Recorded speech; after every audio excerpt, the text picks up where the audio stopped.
వెలుగు ఉండేది. बिना सूर्य सकाळ हेला बिना सूर्य संध्या हेला సూర్యుడు లేకుండానే ఉదయించారు, సూర్యుడు లేకుండానే అస్తమించారు. बाइबल रो विज्ञान ईश्वर विज्ञान अटे కాబట్టి ఈ బైబిల్ యొక్క విజ్ఞానమే దేవుని యొక్క విజ్ఞానమై ఉన్నది. बाइबल रो गणित मध्य अलगा अटे అలాగే బైబిల్ గ్రంథంలో యొక్క సంఖ్య అనేది గణిత సంఖ్య కూడా భిన్నమైనది. पिला माने टिके कहंतु 1 + 1 =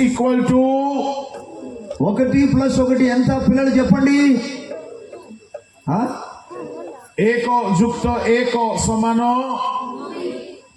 अच्छा ओडिया रे पचारिबार थिला बोधे ठीक अछि yes 1 + 1 समान दुनिया रो गणित रे 2 ఈ లోకరీతిగా చెప్పాలంటే ఈ యొక్క సంఖ్య గణన సంఖ్య ప్రకారముగా 1 + 1 2 అవుతుంది. किंतु बाइबल रो गणित रे 1 + 1 समान 1 अटे కానీ బైబిల్ యొక్క గణిత శాస్త్ర ప్రకారముగా 1 + 1 ఒకటే. स्त्री ओ पुरुष से दुहे मिसिकी 1 हुअंती ఎందుకనగా పురుషుడు మరియు స్త్రీ వారు కలిసినప్పుడు వారు ఏకమవుతారు. तेणु बाइबल रो गणित को दुनिया रो गणित रे आमे बुझी पारिबा नाही. కాబట్టి ఇక బైబిల్ గ్రంథంలో యొక్క గణిత శాస్త్రాన్ని లోక సంబంధమైన గణిత శాస్త్రంతో మనం ఏమాత్రం కూడా కొలవలేము. दुनिया रो गणित रे 1 + 1 समान 3 अटे ఈ లోకరీతిగా మనం చూస్తే 1 + 1 + 1 3 అవుతుంది. किंतु बाइबल रे 1 + 1 समान 1 अटे పరిశుద్ధ గ్రంథం గణిత శాస్త్ర ప్రకారంగా చూస్తే 1 + 1 + 1 కలిపితే पिता ఒకటే. पुत्र पवित्र आत्मा 3 1 अटे ఎందుకనగా తండ్రి కుమార పరిశుద్ధాత్మ దేవుడు. एनो बाइबल रो गणित दुनिया रो गणित नुहे. కాబట్టి పరిశుద్ధ గ్రంథంలో యొక్క గణిత శాస్త్రము ఇహలోక సంబంధమైనది కాదు. एनो बाइबल रो कथा को बाइबल भाबरे बुझिबाको हबो. కాబట్టి బైబిల్లో ఉన్న లేఖనాలు బైబిల్ ప్రకారంగానే మనం అర్థం बाइबल చేసుకోవాలి. रो शब्द को धरि चलिले हुए तो आपण बणा ही पारंती भ्रांत ही पारंती. కాబట్టి బైబిల్లో ఉన్న శబ్దాలను కూడా తెలుసుకుంటే బహుశా మీరు పిచ్చలైపోతారేమో. एनो बाइबल रो भाव को बुझिबाको पड़िबो.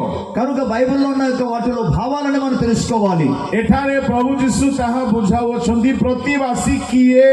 ఇక్కడ యేసు ప్రభువారు పొరుగువాడు ఎవరో తెలియజేస్తున్నాడు. यीशु गोटिए प्रसंग नेकी प्रचार आरंभ कले. యేసు ప్రభువారు ఒక సందేశము ద్వారా ఆయన ప్రసంగించడం మొదలుపెట్టారు. प्रसंग हेउछि प्रतिवासी किए. ఆ యొక్క సందేశం ఏంటంటే నీ పొరుగువాడు ఎవరు ताहा बुझाइबा पई से गोटिए सुंदर उदाहरण दउछंती. దాన్ని తెలియజేయడానికి ఆయన చక్కటి ఉపమానమును ఉదాహరణ తెలియజేస్తున్నాడు. 31 32 33 34 टिके पढନ୍ତୁ. 30 వచనం నుండి 34 వచనం వరకు ఒకసారి చదువుకుందాం. ଯୀଶୁ ସେହି ପ୍ରସଙ୍ଗ ଧରି କହିଲେ, ଜଣେ ଲୋକ ଜେରୁସାଲେମରୁ ଜିରିହୋକୁ ଯାଉ ଯାଉ ଡକାୟତମାନଙ୍କ ହାବୁଡ଼ରେ ପଡ଼ିଲା। ସେମାନେ ତାହାର ଲୁଗାପଟା ଛଡ଼ାଇ ନେଇ ଓ ମାଡ଼ ମାରି ତାହାକୁ ଦରମର ଅବସ୍ଥାରେ ଛାଡ଼ି ଚାଲିଗଲେ। ଘଟଣାକ୍ରମେ ଜଣେ ଯାଜକ ସେହି ବାଟ ଦେଇ ଯାଉଥିଲେ, ଆଉ ସେ ତାହାକୁ ଦେଖି ବାଟର ଆରପାଖ ଦେଇ ଚାଲିଗଲେ। ସେହି ପ୍ରକାରେ ଜଣେ ଲେବୀୟ ମଧ୍ୟ ସେ ସ୍ଥାନକୁ ଆସି ତାହାକୁ ଦେଖି ବାଟର ଆରପାଖ ଦେଇ ଚାଲିଗଲେ। କିନ୍ତୁ ଜଣେ ସମୀରଣୀୟ ପଥିକ ତାହା ନିକଟକୁ ଆସି ତାହାକୁ ଦେଖି ଦୟାରେ ବିଗଳିତ ହେଲେ ଏବଂ ପାଖକୁ ଯାଇ ତାହାର କ୍ଷତ ସବୁରେ ତୈଳ ଓ ଦ୍ରାକ୍ଷାରସ ଢାଳି ସେହି ସବୁ ବାନ୍ଧିଦେଲେ। ଆଉ ତାହାକୁ ଆପଣା ବାହନ ଉପରେ ବସାଇ ତାହାକୁ ଗୋଟିଏ ପାନ୍ଥଶାଳାକୁ ଘେନିଯାଇ ତାହାର ସେବା ଶୁଶ୍ରୂଷା କଲେ। 35 36 37 ତହିଁ ଆର ଦିନ ସେ 2ଟି ଟଙ୍କା ବାହାର କରି ପାନ୍ଥଶାଳାର କର୍ତ୍ତାକୁ ଦେଇ କହିଲେ, ଏହାର ସେବା ଶୁଶ୍ରୂଷା କର, ଆଉ ଯାହା କିଛି ଅଧିକ ଖର୍ଚ୍ଚ କରିବ ତାହା ମୁଁ ବାହୁଡ଼ି ଆସିବା ସମୟରେ ତୁମ୍ଭକୁ ପରିଶୋଧ କରିବି। ଏହି 3 ଜଣଙ୍କ ମଧ୍ୟରୁ କିଏ ଡକାୟତମାନଙ୍କ ହାବୁଡ଼ରେ ପଡ଼ିଥିବା ଲୋକଟିର ପ୍ରତିବାସୀ ବୋଲି ମନେ କରୁଅଛ? ସେ କହିଲେ, ଯେ ତାହା ପ୍ରତି ଦୟା କଲା ସେ। ଯୀଶୁ ତାଙ୍କୁ କହିଲେ, ଯାଅ ତୁମ୍ଭେ ମଧ୍ୟ ସେହି ପ୍ରକାର କର।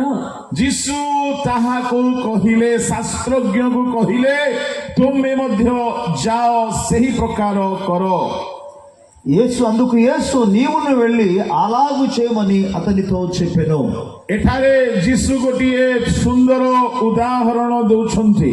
ఇక్కడ యేసు ప్రభు ఒక చక్కటి యొక్క ఉదాహరణ తెలియజేస్తున్నాడు. ଏହି ଉଦାହରଣର ଉଦ୍ଦେଶ୍ୟ ପ୍ରସଙ୍ଗ କ'ଣ ଅଟେ?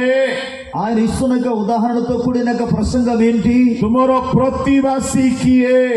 నీ పొరుగువాడు ఎవరు? ଆଉ ପ୍ରତିବାସୀକୁ ଆତ୍ମତୁଲ୍ୟ ପ୍ରେମ କିପରି କରିବା ଉଚିତ? పొరుగువాడిని ఏ విధంగా తన్ను వల్ల తాను ప్రేమించాలి? ଜଣେ ଶାସ୍ତ୍ରଜ୍ଞଙ୍କୁ ଯୀଶୁ କହିଲେ, ఒక ధర్మశాస్త్ర ఉపదేశకుడు యేసు ప్రేమన్నారంటే, ଯାଅ ସେଇ ପ୍ରକାର କର। నీవు వెళ్ళి అలాగూ చేయము। କଣ କରିବ ସିଏ? ఆయన ఏమి చేయాలి? ସେ ଯେପରି ଦୟା କଲା ତୁମେ ମଧ୍ୟ ସେହି ପ୍ରକାରେ କର। ఆయన ఎలాగైతే దయను చూపించాడో నీవు కూడా వెళ్ళి ఆ విధంగా దయను చూపింపు। ପ୍ରଭୁଙ୍କ ଲୋକମାନେ ଦୟା କେଉଁଠାରୁ ଆସେ? దేవుని ప్రజలారా, దయ కనికరమంది ఎక్కడి నుండి వస్తుంది? ଦୟା ପ୍ରେମ ଥିଲେ ହିଁ ଆସେ।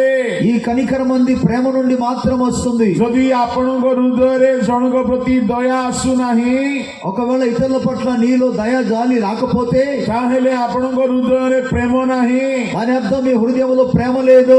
ଆଉ ଯଦି ପ୍ରେମ ନାହିଁ, ఒకవేళ ప్రేమ లేకపోతే ତାହେଲେ ଅନନ୍ତ ଜୀବନର ଅଧିକାରୀ ନୁହନ୍ତି। మీరు నిత్య జీవనకు వారసులు కాలేరు। ଆମେ ହୁଏତ ବାଇବଲ ବହୁତ ଜାଣିଛୁ, ଶାସ୍ତ୍ରଜ୍ଞ ମାନେ ଅଟୁ। ఒకవేళ బైబిల్ గ్రంథాలు బాగా ఎరిగిన వారు ధర్మశాస్త్ర ఉపదేశకులుగా ఉండవచ్చు। ଯଦି ପ୍ରେମ କରିବା ଜାଣିନାହୁଁ ତ ଅନନ୍ତ ଜୀବନ ପାଇବା ନାହିଁ। ప్రేమించడం కానీ చేత కాకపోతే నిత్య జీవాన్ని మాత్రం పొందుకోలేరు। ଆସି ପରିବାର ମାନଙ୍କରେ ପ୍ରେମର ଅଭାବ, నేడు దినాల్లో కుటుంబాల్లో ప్రేమ యొక్క కొదువ కనబడుతుంది। ମଣ୍ଡଳୀ ମଧ୍ୟରେ ପ୍ରେମର ଅଭାବ, సంఘాల్లో ప్రేమ యొక్క లోపం ఉన్నది। ଈଶ୍ୱରଙ୍କ ପ୍ରତି ମନୁଷ୍ୟ ପ୍ରତି ପ୍ରେମର ଅଭାବ।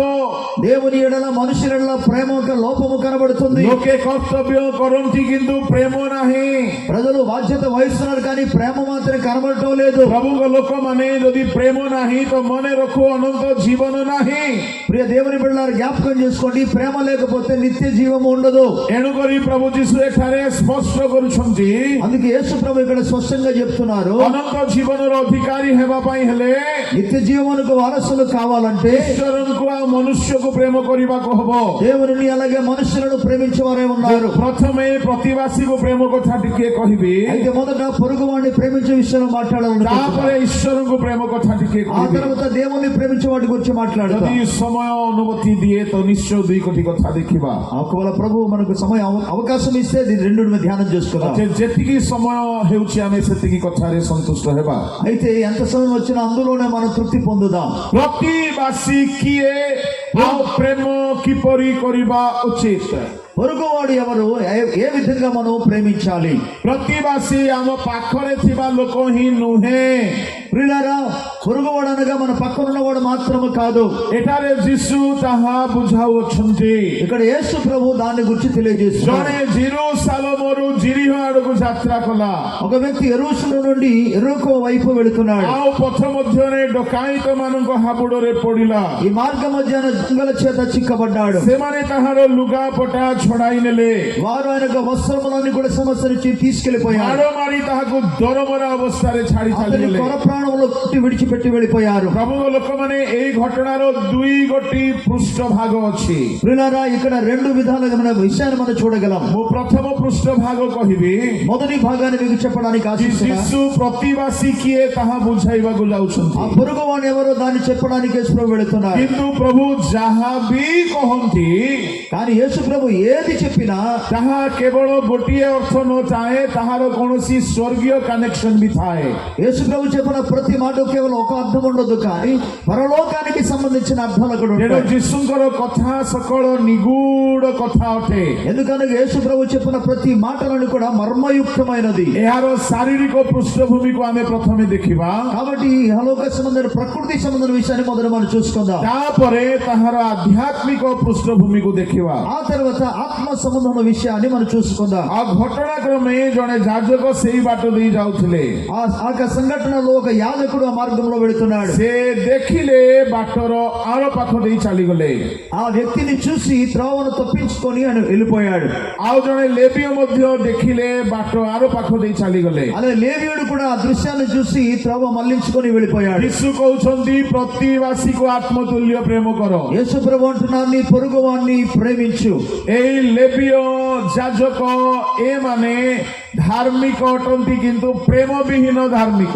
ఈ లేవీయులు యాజకులందరూ కూడా నీతిమంతులే కానీ ప్రేమ లేని నీతిమంతులు. ଏମାନେ ରିଲିଜିୟସ୍ ଲୋକମାନେ ଅଟନ୍ତି। వీరు కేవలం భక్తికి సంబంధించిన ప్రజలు మాత్రమే. ଲେବୀୟ ମାନେ ହେଲେ ବଂଶାନୁକ୍ରମେ ଈଶ୍ୱରଙ୍କ ସେବା କରିବା ଜାତି ଅଟନ୍ତି। లేవీయులు ఎవరనగా వారి యొక్క వంశక్రమానుసారంగా సేవా కార్యక్రమంలో వెళ్ళేవారు. ଏମାନେ ସମୟ ଅନୁସାରେ ଗିର୍ଜାକୁ ଯାଆନ୍ତି। వారు సమయానికే వారి సంఘానికి చర్చికి ପୁରା వెళతారు. ବିଶ୍ୱସ୍ତ ଭାବରେ ବଳି ଉତ୍ସର୍ଗ କରନ୍ତି। వారు చాలా నమ్మకముగా బలులు అర్పణ చేస్తారు. ଧାର୍ମିକତାର ନୀତି ନିୟମାନୁସାରେ ସବୁ ବଳିର ପ୍ରଥା ପାଳନ କରନ୍ତି ఈ యొక్క నీతి న్యాయానుసారంగా ఇవ్వబడిన ప్రతి విధమైన బలులన్నీ కూడా అర్పణ చేస్తారు. ଏବଂ ବ୍ୟବସ୍ଥା ଅନୁସାରେ ପିନ୍ଧନ୍ତି।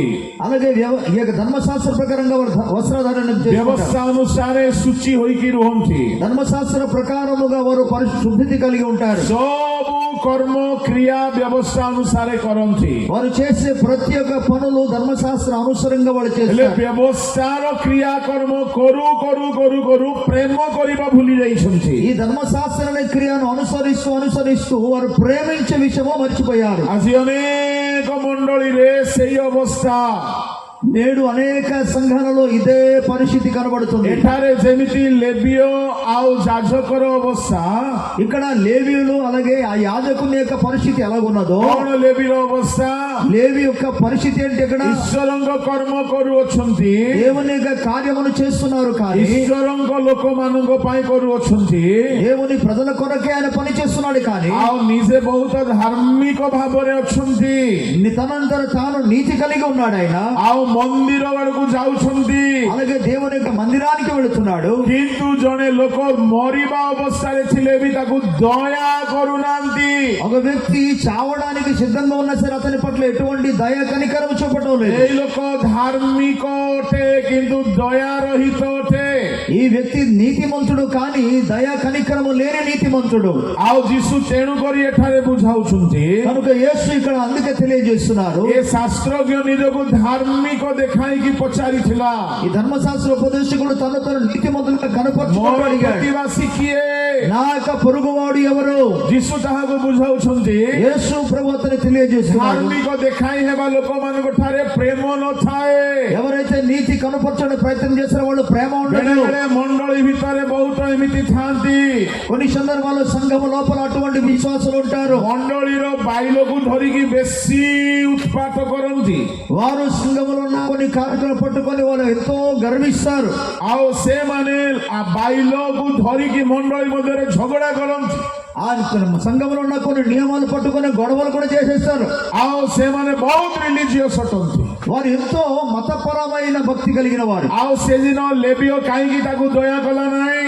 ఆ రోజు అసలు ఎందుకు లేవీయుడు అతని పట్ల కనికరం ତାର କାରଣ ହେଉଛି ବ୍ୟବସ୍ଥା। దాని అర్థము ధర్మశాస్త్రము. ବ୍ୟବସ୍ଥା ଅନୁସାରେ ସେ ଏତେ ଭକ୍ତ ହେଇଯାଇଥିଲା ଯେ ధర్మశాస్త్ర ప్రకారంగానే ఎంత భక్తిపరుడు అంటే ଯଦି ତାକୁ ଦୟା କରିବା ପାଇଁ ହାତ ବଢାଇବ, ఒకవేళ అతన్ని దయ చూపడానికి చేతులు ଆଉ చాపితే, ସେତେବେଳେ ଯଦି ସେ ମରିଯାଏ, ఒకవేళ ఆ వ్యక్తి చనిపోయాడు అనుకోండి, ତାହେଲେ ଶବକୁ ଛୁଇଁବା ହେତୁରୁ ଯାଜକ ଅଶୁଚି ହେଇଯିବ। శవమును ముట్టడం మూలంగా యాజకుడు అపవిత్రుడైపోతాడు. ଅଶୁଚି ଯଦି ହେଇଗଲା, ఒకవేళ అపవిత్రుడైపోతే ତାହେଲେ ସେଦିନ ମନ୍ଦିରରେ ପ୍ରବେଶ କରିପାରିବ ఆ ନାହିଁ। రోజు ఆయన మందిరములో ప్రవేశించలేడు. ଆଉ ଯଦି ମନ୍ଦିରରେ ପ୍ରବେଶ କରିବ ନାହିଁ, ఒకవేళ ఇక మందిరములో ప్రవేశించకపోతే ତାହେଲେ ଯାଜକ ମାନଙ୍କୁ ବଳିର ପଶୁର ଡାହାଣ ବକ୍ଷ ଡାହାଣ ଚଟୁଆ ମିଳୁଥିଲା, ତାହା ତାକୁ ମିଳିବ ନାହିଁ। యాజకులకి బలి అర్పణ చేసిన తర్వాత ఈ యొక్క పశువు యొక్క కుడి కాళ్ళు కావచ్చు, కుడి చేతి కావచ్చు, అది వారికి అర్పణగా ఇచ్చేస్తారు. ఒకవేళ బలి చేయలేదు అనుకోండి, ఇవి ఆయనకి ఏమాత్రం దొరకదు. ସଦାପ୍ରଭୁଙ୍କ ମନ୍ଦିରରେ ଗୋଟିଏ ଜାଗାରେ ବଳି ଉତ୍ସର୍ଗ ହୁଏ। దేవుని యొక్క మందిరములో ఒక స్థలములో బలి అర్పణ ପୁରା చేస్తారు. ଇସ୍ରାଏଲ ଦେଶର ଲୋକମାନେ ସେଠାକୁ ଯାଆନ୍ତି। ఇజ్రాయెల్ దేశ ప్రజలందరూ కూడా అక్కడికి వెళతారు. ଗୋଟିଏ ଦିନରେ ପାଖାପାଖି 100, 150, 200 ବେଳେ ବେଳେ 300 ବଳିଦାନ ବି ହୁଏ। ఒక రోజున వీలైతే 100 వరకు, 200, 300 వరకు కూడా బలి అర్పణ చేస్తారు. ଆଉ ଭାବି ନିଅନ୍ତୁ ଗୋଟେ 50ଟା ଯାଜକ ଅଛନ୍ତି, మనం అనుకుందాం అక్కడ 50 మంది యాజకులు ఉన్నారు. ଗୋଟିଏ 100ଟା ପଶୁ ବଳି ହେଲା, అక్కడ 100 పశువులు వధింపబడింది. 100ଟା ଡାହାଣ ବକ୍ଷ ଡାହାଣ ଚଟୁଆ ଏମାନଙ୍କ ଭାଗରେ ପଡିଲା। అప్పుడు ఈ 100 మందికి ఆ పశువు యొక్క కుడి కాళ్ళు అలాగే కుడి చెయ్యి అనేది వారి చేతికి వారికి వంతు ଏମାନେ వస్తుంది. କଣ କରିବେ? ସବୁ ତ ରାନ୍ଧିକି ଖାଇଲେ ସରିବ ନାହିଁ। వీళ్ళు ఏం చేస్తారంటే అంతా వంట చేసి తిన్నారు అనుకోండి, వాళ్ళకి సరిపోదు కాబట్టి ମନ୍ଦିର ବାହାରେ ହିଁ ଗୋଟିଏ ମାଉଁସ दुकान खोली ଦେଇଛନ୍ତି వారు దేవాలయం పక్కనే ఒక మాంసపు దుకాణం తయారు చేశారు. ଆଉ ସେଠାରୁ ତାହା ବିକ୍ରି ହଉଛି అక్కడ నుండి వాళ్ళు అమ్మడం మొదలు పెట్టారు. ସେଠାରେ ଆଙ୍କରି ଲୋକମାନେ ହିଁ ଦୋକାନରେ ବସିଛନ୍ତି అక్కడ వీరికి సంబంధించిన వారి దుకాణంలో కూర్చున్నారు. ଏମାନେ କେତେ ମାଂସ ଖାଇବେ ఎంతవరకు ఈ మాంసం తినగలరు? ଆଉ ଯଦି ଭାବି ନିଅନ୍ତୁ 50ଟା ଯାଜକ ଅଛନ୍ତି మనం అనుకుందాం, ఒకవేళ 50 మంది యాజకులు ఉన్నారు అనుకోండి, ଯଦି 200ଟା ପଶୁ ବଳି ହେଲା 200 పశువులు కానీ బలి చేయబడితే ତାହେଲେ ଗୋଟିଏ ଗୋଟିଏ ଯାଜକକୁ 4ଟା ବକ୍ଷ 4ଟା ଚଟୁଆ ମିଳିଲା అప్పుడు ఒక్కొక్క యాజకునికి ఆ 4 చేతులు 4 కాళ్ళు వస్తాయి. ଗୋଟେ ବକ୍ଷରେ କେତେ ମାଂସ ଥିବ ଆଜ୍ଞା ఒక కాళ్ళలో ఎంత మాంసం ఉంటుందండి? କମ ସେ କମ ଗୋଟେ 5 କେଜି ఇంచుమించు కనీసం ఒక 5 కేజీలు ଆଉ ఉంటాయి. ଗୋଟେ ଚଟୁଆରେ କେତେ ମାଂସ ଥିବ ఇక కాళ్ళలో ఉన్న మాంసం ఎంత କମ ఉంటుంది? ସେ କମ ଗୋଟେ 5 କେଜି ఇంచుమించు ఒక 5 కిలోమీటర్ ହେଲେ ମନେ କରନ୍ତୁ ଜଣେ ଯାଜକକୁ ଯଦି ଗୋଟିଏ ଦିନ 50ଟା ଯାଜକକୁ 200ଟା ଭାଗରେ ପଡିଲା ఒకవేళ 50 మందికి 200 పశువుల యొక్క మాంసం వచ్చింది అనుకోండి, ତାହେଲେ ଗୋଟେ ଯାଜକକୁ 4ଟା ମିଳିଲା ఒక యాజకునికి 4 దొరుకుతుంది. କଣ କଣ 4ଟା ମିଳିଲା ఏంటా 4? 4ଟା ବକ୍ଷ 4ଟା ଗୋଡ ఈ యొక్క 4 కాళ్ళు అలాగే 4 చేతులు କେତେ କେଜି ହେଲା ఎన్ని కేజీలు అయిందండి? 40 କେଜି ମାଂସ 40 కేజీల మాంసం అండి. ଶୁଖେଇକି ଖାଇବେ ନା କଞ୍ଚା ଖାଇବେ ନା ଝୋଳ କରିବେ ନା ପୋଡେଇକି ଖାଇବେ କଣ କରିବେ ଏଣୁ ସେମାନେ କଣ କରୁଥିଲେ ଦୋକାନ ଖୋଲି ଦଉଥିଲେ అవన్నీ కూడా మీరు ఏమాత్రం కూడా భుజించలే తినలేరు కాబట్టి తిన్న సరే మిగులుతుంది కాబట్టి అది ఆరబెట్టి కావచ్చు, లేకపోతే వంట చేసేది కావచ్చు, ఇవన్నీ చేసిన మిగిలిపోతుంది కాబట్టి వాళ్ళు అమ్మడం మొదలు పెట్టారు. ଭଲ ମାଂସ ଗୋଟେ କେଜି କେତେ ଦାମ ହବ చాలా చక్కగా ఉన్న మంచిగా ఉన్న 1 కేజీ మాంసం ఎంత అవుద్ది? ମନେ କରନ୍ତୁ ଆପଣ ଶସ୍ତାରେ ଯଦି କରିବେ 200 ଟଙ୍କା ରଖନ୍ତୁ ఒకవేళ మనం చాలా తక్కువ రేటు అనుకుందాం, కేజీ 200 అనుకుందాం. 200 ఇంటూ 40 କେତେ ହେଲା ఇప్పుడు 200 ఇంటూ 40 ఎంత? 8000 ଦିନକୁ ଦରମା అంటే రోజుకి 8,000 రూపాయలు. 8000 ଦିନକୁ ହେଲେ ମାସକୁ କେତେ ହେଲା రోజుకి 8,000 అయితే నెలకి ఎంత అవుతుంది? 2,40,000 ସେ ଯୁଗର ପାଷ୍ଟର ମାନଙ୍କୁ ମିଳୁଥିଲା ఆ రోజుల్లో ఉన్న పాస్టర్లకి 2,40,000 రూపాయలు అండి నెలకు ହେଲେ దొరికింది. ଏମିତି କାମରେ ସେ ଯିବ ନା ଜଣେ ମରିବା ଲୋକକୁ ଯାଇକି ସେ ପାଣି ଦେବ కాబట్టి ఇటువంటి దాయకమైన పనికి వెళ్తారా, లేకపోతే చనిపోతున్న ఒక వ్యక్తిని నేను ముడతారా? ଆଜିକାଲି ମଧ୍ୟ ବହୁତ ସେମିତି ପ୍ରଭୁଙ୍କ ଲୋକମାନେ ଅଛନ୍ତି నేటి రోజుల్లో కూడా అటువంటి అనేక మంది సేవకులు ఉన్నారు. ଦେଖି ଦେଖି ଦେଖି ଘରକୁ ଯାଆନ୍ତି ସବୁ ଘରକୁ ଯାଆନ୍ତି ନାହିଁ ఇక ఊర్లో ఉన్న ప్రతి ఇంటికి వారు వెళ్ళారు. చూసి చూసి ఏ ఇంటికి వెళ్తే మనకు బాగా వస్తుందో ఆ ఇంటికి వెళ్తారు. ଯୋଉ ଘରକୁ ଗଲେ ଦାନା ପାଣି ଭଲ ଥିବ ସେଠାକୁ ଯାଆନ୍ତି ఏ ఇంటికి వెళ్తే అయితే మనకు బాగా చూస్తారు, భోజనాన్ని పెడతారు, కానుకలు ఇస్తారు, ఆ ఇంటికి వెళ్తారు. ଆଉ କିନ୍ତୁ ଭଲ ପ୍ରଚାର କରିବେ కానీ మంచిగానే ప్రసంగిస్తారు.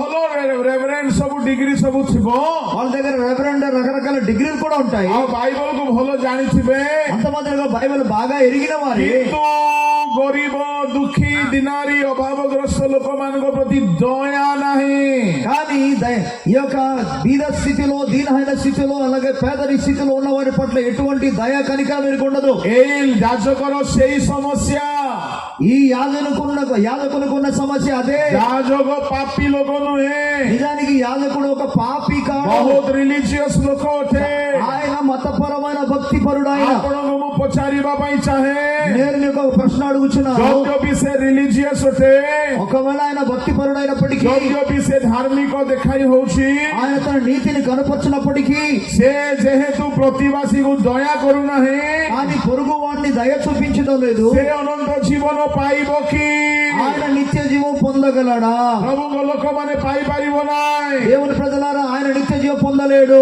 ଏଣୁ ମିନିଷ୍ଟ୍ରି ବହୁତ ଇନକମ୍ କରିବା ପାଇଁ ରାସ୍ତା ହେଇପାରେ పరిచర్య మనం సంపాదించడానికి ఒక కార్యం పని కావచ్చు, କିନ୍ତୁ ଅନନ୍ତ ଜୀବନ ପାଇବା ପାଇଁ ହେଲେ ଯୀଶୁଙ୍କ ପରି ପ୍ରେମ କରିବାକୁ ପଡିବ కానీ నిత్య జీవం పొందుకోవాలంటే యేసు వలె ప్రేమించబద్దులమే ఉన్నాము. ଆଜିକାଲି ପ୍ରେମ ଦେଖାଯାଉ ନାହିଁ నేటి రోజుల్లో ప్రేమ కనబడటం లేదు. ପ୍ରଭୁଙ୍କ ଲୋକମାନଙ୍କ ଭିତରେ ପ୍ରେମ ନାହିଁ దేవుని ప్రజల మధ్యలో ప్రేమ లేదు. ଖାଲି ଡ୍ୟୁଟି ଚାଲିଛି కేవలం వారు పని మాత్రం చేస్తున్నారు. ଧନ ଉପାର୍ଜନର ବିଜନେସ୍ ଚାଲିଛି వారు ధనాన్ని సంపాదించిన వ్యాపారం జరుగుతుంది. ଏଣୁ ଯୀଶୁ କହିଲେ అందుకే యేసు అన్నారు, କିଏ ତୁମର ପ୍ରତିବାସୀ ବୋଲି ଭାବୁଛ నీ పొరుగువాడు ఎవరు అనుకుంటున్నావయ్యా? ପ୍ରଭୁଙ୍କ ଲୋକମାନେ దేవుని ప్రజలారా, ମୁଁ ଆପଣମାନଙ୍କୁ କହିବା ପାଇଁ ଚାହୁଁଛି నేను మీతో ఒక విషయం చెప్పబోతున్నాను. ଏଠାରେ ସେ ଲେବୀୟ ଲୋକ ମଧ୍ୟ ସେମିତି କଲା। ఇక్కడ లేవీయుడు కూడా అదే పని చేశాడు. ଏମାନଙ୍କୁ ଆଉ କିଛି କିଛି ମିଳେ, వీరికి కూడా మరికొన్ని విషయాలు దొరుకుతున్నాయి. ଏମାନେ ବହୁତ ଲାଭ ପାଆନ୍ତି। వీరు కూడా గొప్ప లాభాన్ని పొందుకునేవారు. ତେଣୁ ଆଜିକାଲି ମିନିଷ୍ଟ୍ରି ଏମାନଙ୍କ ପରି ହେଇଯାଇଛି। కాబట్టి నేటి రోజుల్లో పరిచర్య ఈ వీరి వల్ల మారిపోయింది. ଲାଭ ନାହିଁ ତ ସେବା ନାହିଁ। లాభం లేకపోతే సేవే లేదు. ପ୍ରଭୁଙ୍କ ଦାସମାନେ ଡିମାଣ୍ଡ କଲେଣି ଗୋଟେ ଗୋଟେ ప్రచార ପାଇଁ। ఒక ప్రసంగం చేయడానికి నాకు ఇంత డబ్బులు కావాలని దేవుని సేవకులు తయారైపోయారు. ଦରମା ପାଇଁ ବି ଡିମାଣ୍ଡ ଚାଲିଛି।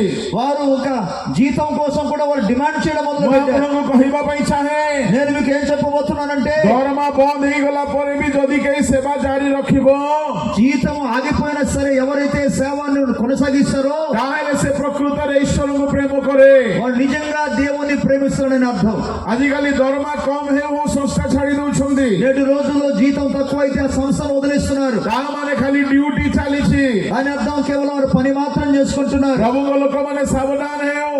దేవుని ప్రజలారా మనం చాలా జాగ్రత్త పడాలి. ଏ ଲେବୀୟ ଯାଜକ କେବଳ ଈଶ୍ୱରଙ୍କ କର୍ମ କରୁଥିଲେ, ଅନ୍ତରରେ ପ୍ରେମ ନାହିଁ। ఈ లేవీయుడు యాజకుడు కేవలం దేవుని యొక్క పని మాత్రం చేస్తున్నారు, కానీ వారి అంతరంగంలో దేవుని ప్రేమ లేదు. ଦେଖୁଛନ୍ତି ଜଣେ ମରିବା ଅବସ୍ଥାରେ ଅଛି, ఒక వ్యక్తి ఏమో చావ సిద్ధము ఉన్నాడు, చూస్తున్నారు, ତାହାକୁ కానీ ଦୟା କରୁନାହାନ୍ତି। అతని పట్ల ఎటువంటి దయా కనికరము ମୋର చూపడం. ପ୍ରଶ୍ନ, ଏମାନେ କଣ ପାଇଁ ମନ୍ଦିରକୁ ଯାଉଥିଲେ? నా ప్రశ్న ఏంటంటే, వాళ్ళు దేనికోసం దేవుని మందిరానికి వెళ్ళేవారు? ମନ୍ଦିରରେ ଯାହା ବି ସେବା କରାଯାଏ, దేవుని మందిరములో ఏ సేవ అయితే జరుగుతుందో ପାପରେ ମରିବା, ନର୍କରେ ମରିବାକୁ ଯାଉଥିବା ଲୋକମାନଙ୍କୁ ରକ୍ଷା କରିବା ପାଇଁ ସେବା। యాక్చువల్లీ ఎందుకు సేవ చేయాలంటే, పాపములో చనిపోయి నరకానికి వెళుతున్న వారిని రక్షించడానికి వెళ్ళడమే సేవ.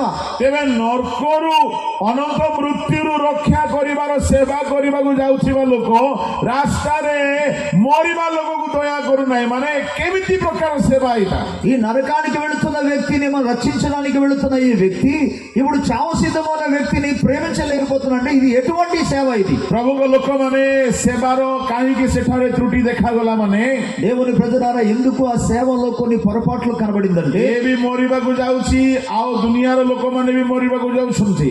ఆయన చావడానికి వెళుతున్నాడు, అలాగే లోకంలో ఉన్న వారు కూడా చావడానికి సిద్ధంగా ఉన్నారు. ସମାଗମ ତମ୍ବୁରେ ଯୋଉମାନେ ଆସୁଛନ୍ତି, ପାପର ବେତନ ମୃତ୍ୟୁ, ସେ ଦଣ୍ଡ ନ ପାଇକି ବଞ୍ଚିବା ପାଇଁ ଏମାନଙ୍କ ଦ୍ୱାରା ସେମାନେ ଜୀବନ ପାଉଛନ୍ତି। ప్రత్యక్షపు గుడారంలో సేవ చేసినప్పుడు పాపమునకు వచ్చే జీతం మరణము కనుక వారికి మరణము కాకున్నట్లుగా వారి పక్షము గల్లి వీరు పరిచయం କିନ୍ତୁ చేస్తున్నారు. ଏଠାରେ ବି ତ ଜଣେ ମରିବା ଅବସ୍ଥାରେ ଅଛି। అయితే ఇక్కడ కూడా ఒక వ్యక్తి చావడానికి సిద్ధంగా ఉన్నాడే. ସେଠିକାର ଲୋକକୁ କାହିଁକି ବେଶୀ ଦୟା? అక్కడ ఉన్న వాళ్ళకి మాత్రం ఎందుకు ఎక్కువ దయ చూపడం? ସେଠି ଦୟା ଦେଖାଇଲେ ମାଲ ମିଳିବ, అక్కడ దయ చూపిస్తే వీరికి కొంత లాభం దొరుకుతుంది. ଏଠି ଦୟା ଦେଖାଇଲେ ଅଶୁଚି ହେଇଯାଇ ପାରନ୍ତି। ఇక్కడ దయ చూపించాలనుకుని అపవిత్రులు అయిపోతారు. ଏଣୁ ଯୀଶୁ କହିଲେ, ହେ ଶାସ୍ତ୍ରଜ୍ଞ, అందుకే యేసుప్రభు అన్నాడు, ఓ ధర్మశాస్త్ర ఉపదేశకుడా, ତୁମେ ଏହି ପ୍ରକାର ଅଟ। మీరు అలాగునే ఉన్నారు. ତାପରେ କଣ ହେଲା ଘଟଣାରେ? దాని తర్వాత ఏమి జరిగిందంటే, ଜଣେ ସମୀରଣୀୟ ଲୋକ ଆସିଲା, ఒక సమరయుడు ఆ మార్గంలో వచ్చాడు. ଆଉ ସମୀରଣୀୟ ଲୋକ ଆସିକି ଦୟାରେ ବିଗଳିତ ହେଲା। ఆ సమరయుడు వచ్చి చావ సిద్ధంగా ఉన్న వ్యక్తి పట్ల చూసి ఆయన కనికరము దయతో కదిలిపోయాడు. ସେ ସମୀରଣୀୟ ତାହାର పాଖକୁ ଗଲା। ఆ సమరయుడు తన దగ్గరికి వెళ్ళాడు. ସମୀରଣୀୟ ତାହାର କ୍ଷତ ସବୁ ତୈଳରେ ଦ୍ରାକ୍ଷାରସରେ ବାନ୍ଧିଦେଲା। యాక సమరయుడు తన యొక్క ఆ గాయములన్నీ కూడా ఆయన కడిగి వేసి తను తీసుకెళ్లి నూనెతో ఆయన గాయములు కట్టాడు. ଦେଖନ୍ତୁ, ପ୍ରତିବାସୀକୁ ପ୍ରେମ ବୋଲି କହିଲେ କଣ? ଦେଖନ୍ତୁ, దయచేసి గమనించండి, పొరుగు వాడిని ప్రేమించడం మనకి ఏంటో శ్రద్ధగా వినండి. ପ୍ରେମରେ କଣ କଣ ଥାଏ? ప్రేమలో అసలు ఏమేమి ఇమిడి ఉన్నది? ପ୍ରଥମରେ ସେ ତାହାକୁ ଦେଖି ଦୟାରେ ବିଗଳିତ ହେଲା। మొదటిది, ఆయన చూసి అతని పట్ల దయ కనికరమును ଏ చూపారు. ଯାଜକ ଲେବୀର ହୃଦୟରେ ଦୟା ନାହିଁ। కానీ లేవి హృదయంలో ఎటువంటి దయ కనికరము లేదు. ଏଠାରେ ପ୍ରତିବାସୀକୁ ପ୍ରେମ କଣ ଯୀଶୁ ବୁଝାଉଛନ୍ତି? పొరుగు వాడిని ప్రేమించడం మనకి ఏంటో యేసు ప్రభు తెలియజేస్తున్నాడు. ପ୍ରଭୁଙ୍କ ଲୋକମାନେ ଧ୍ୟାନ ଦିଅନ୍ତୁ। ప్రియ దేవుని ప్రజలారా, శ్రద్ధగా వినండి. ଏଠାରେ ପ୍ରେମର କେତୋଟି ଡେଫିନେସନ ମୁଁ ଆପଣଙ୍କୁ କହୁଅଛି। ఇక్కడ ప్రేమకున్న కొన్ని పర్యాయ పదాలను కూడా మీకు ଯଦି తెలియజేస్తున్నాను. ଆପଣ କହୁଛନ୍ତି ମୁଁ ବହୁତ ପ୍ରେମ କରେ, నేను చాలా ప్రేమిస్తున్నాను ఒకరు మీరు అంటే, I love you କହିବା ପ୍ରେମ ନୁହେଁ, ఐ లవ్ యూ అని చెప్పడం ప్రేమ కాదు. ତାହା ଏକ ଧାଡି ଅଟେ। అది కేవలం ఒక లైన్ మాత్రమే. ପ୍ରେମରେ କଣ ରହିବା କଥା? ప్రేమలో ఏముండాలంటే, ଆତ୍ମତୁଲ୍ୟ ପ୍ରେମ କଣ ଅଟେ? అది తన్ను తాను ప్రేమించినట్టుగా ప్రేమించాలంటే, ଆପଣ ଜଣକୁ ଦେଖିବେ, మీరు ఒక వ్యక్తిని చూసి ଯଦି से असहाय अवस्था रे अछि సహాయం లేని స్థితిలో ఉంటే से क्रिश्चियन हेउ कि अण क्रिश्चियन विजाति ఆయన క్రైస్తవుడు కావచ్చు, క్రైస్తవేతరుడు కావచ్చు, से जगह रे जाति धर्म कुल देखा जीव नाही అక్కడ జాతి మతము భేదం ఏమాత్రం ఉండకూడదు. एठारे ताहाकु देखा जाई नाही ఇవన్నీ కూడా ఈయన జీవితంలో కనబడలేదు. एठारे जणे समीरणीय लोक కానీ ఇక్కడ ఉన్న ఒక సమరయుడు ఒక వ్యక్తి, जणे इस्राएलीय लोक को दया करूछि ఒక ఇశ్రాయేలు వానికి ఆయన దయ చూపిస్తున్నాడు. प्रभु को लोक माने मु टिके समीरणीय कथा टिके कहिबी ప్రియులారా, ఈ సమరయుల గురించి మీకు చెప్పాలనుకుంటున్నా. टिके एटाकु पोज रे रखिबी प्रतिवासी रो प्रेमर डेफिनेशन कोन ఈ పొరుగు వాడిని ప్రేమించాక వాటి యొక్క నిర్వచనం ఏంటో మీకు చెప్పడానికి ఆశిస్తాను. टिके आपण मान ठारू उत्तर सुनिबा को चाहिबी మీ వద్ద నుండి నాకు జవాబు రావాలి. आपण माने दया करी मुख खोलिकी उत्तर देबे మీరు నేను అడిగినప్పుడు దయచేసి నోరు తెరిచి జవాబు ఇవ్వండి. समीरणीय माने किए ఈ సమరయులు ఎవరు? आउ थरे समीरणीय माने किए ఈ సమరయులు ఎవరు? उत्तर दियंतु జవాబు ఇవ్వాలి. बेदीर गोटे उत्तर आसिला ఆ? खराब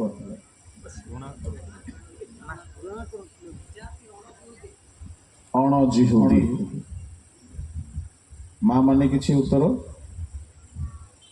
అమ్మలారు ఏమని చెప్తారా? జవాబు ఇస్తారా? ఇస్తరా ఇస్తరు ఇస్తరండి ఇస్తారాక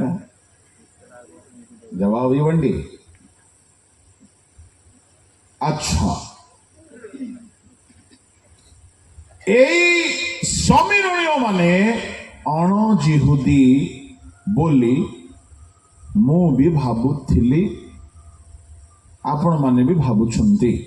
ఈ సమరయులు వీరు యూదవేతరులు అనగా యూదులు కాని వారని నేను అనుకునేవాడిని. మీరు కూడా అలాగే అనుకుంటున్నారు. ସମୀରଣୀୟ ମାନେ ଅଣ ଜିହୁଦୀ ନୁହନ୍ତି, ଜିହୁଦୀ ଅଟନ୍ତି. ఈ సమరయులు వారు యూదులు కాని వారు కాదు, వారు యూదులే.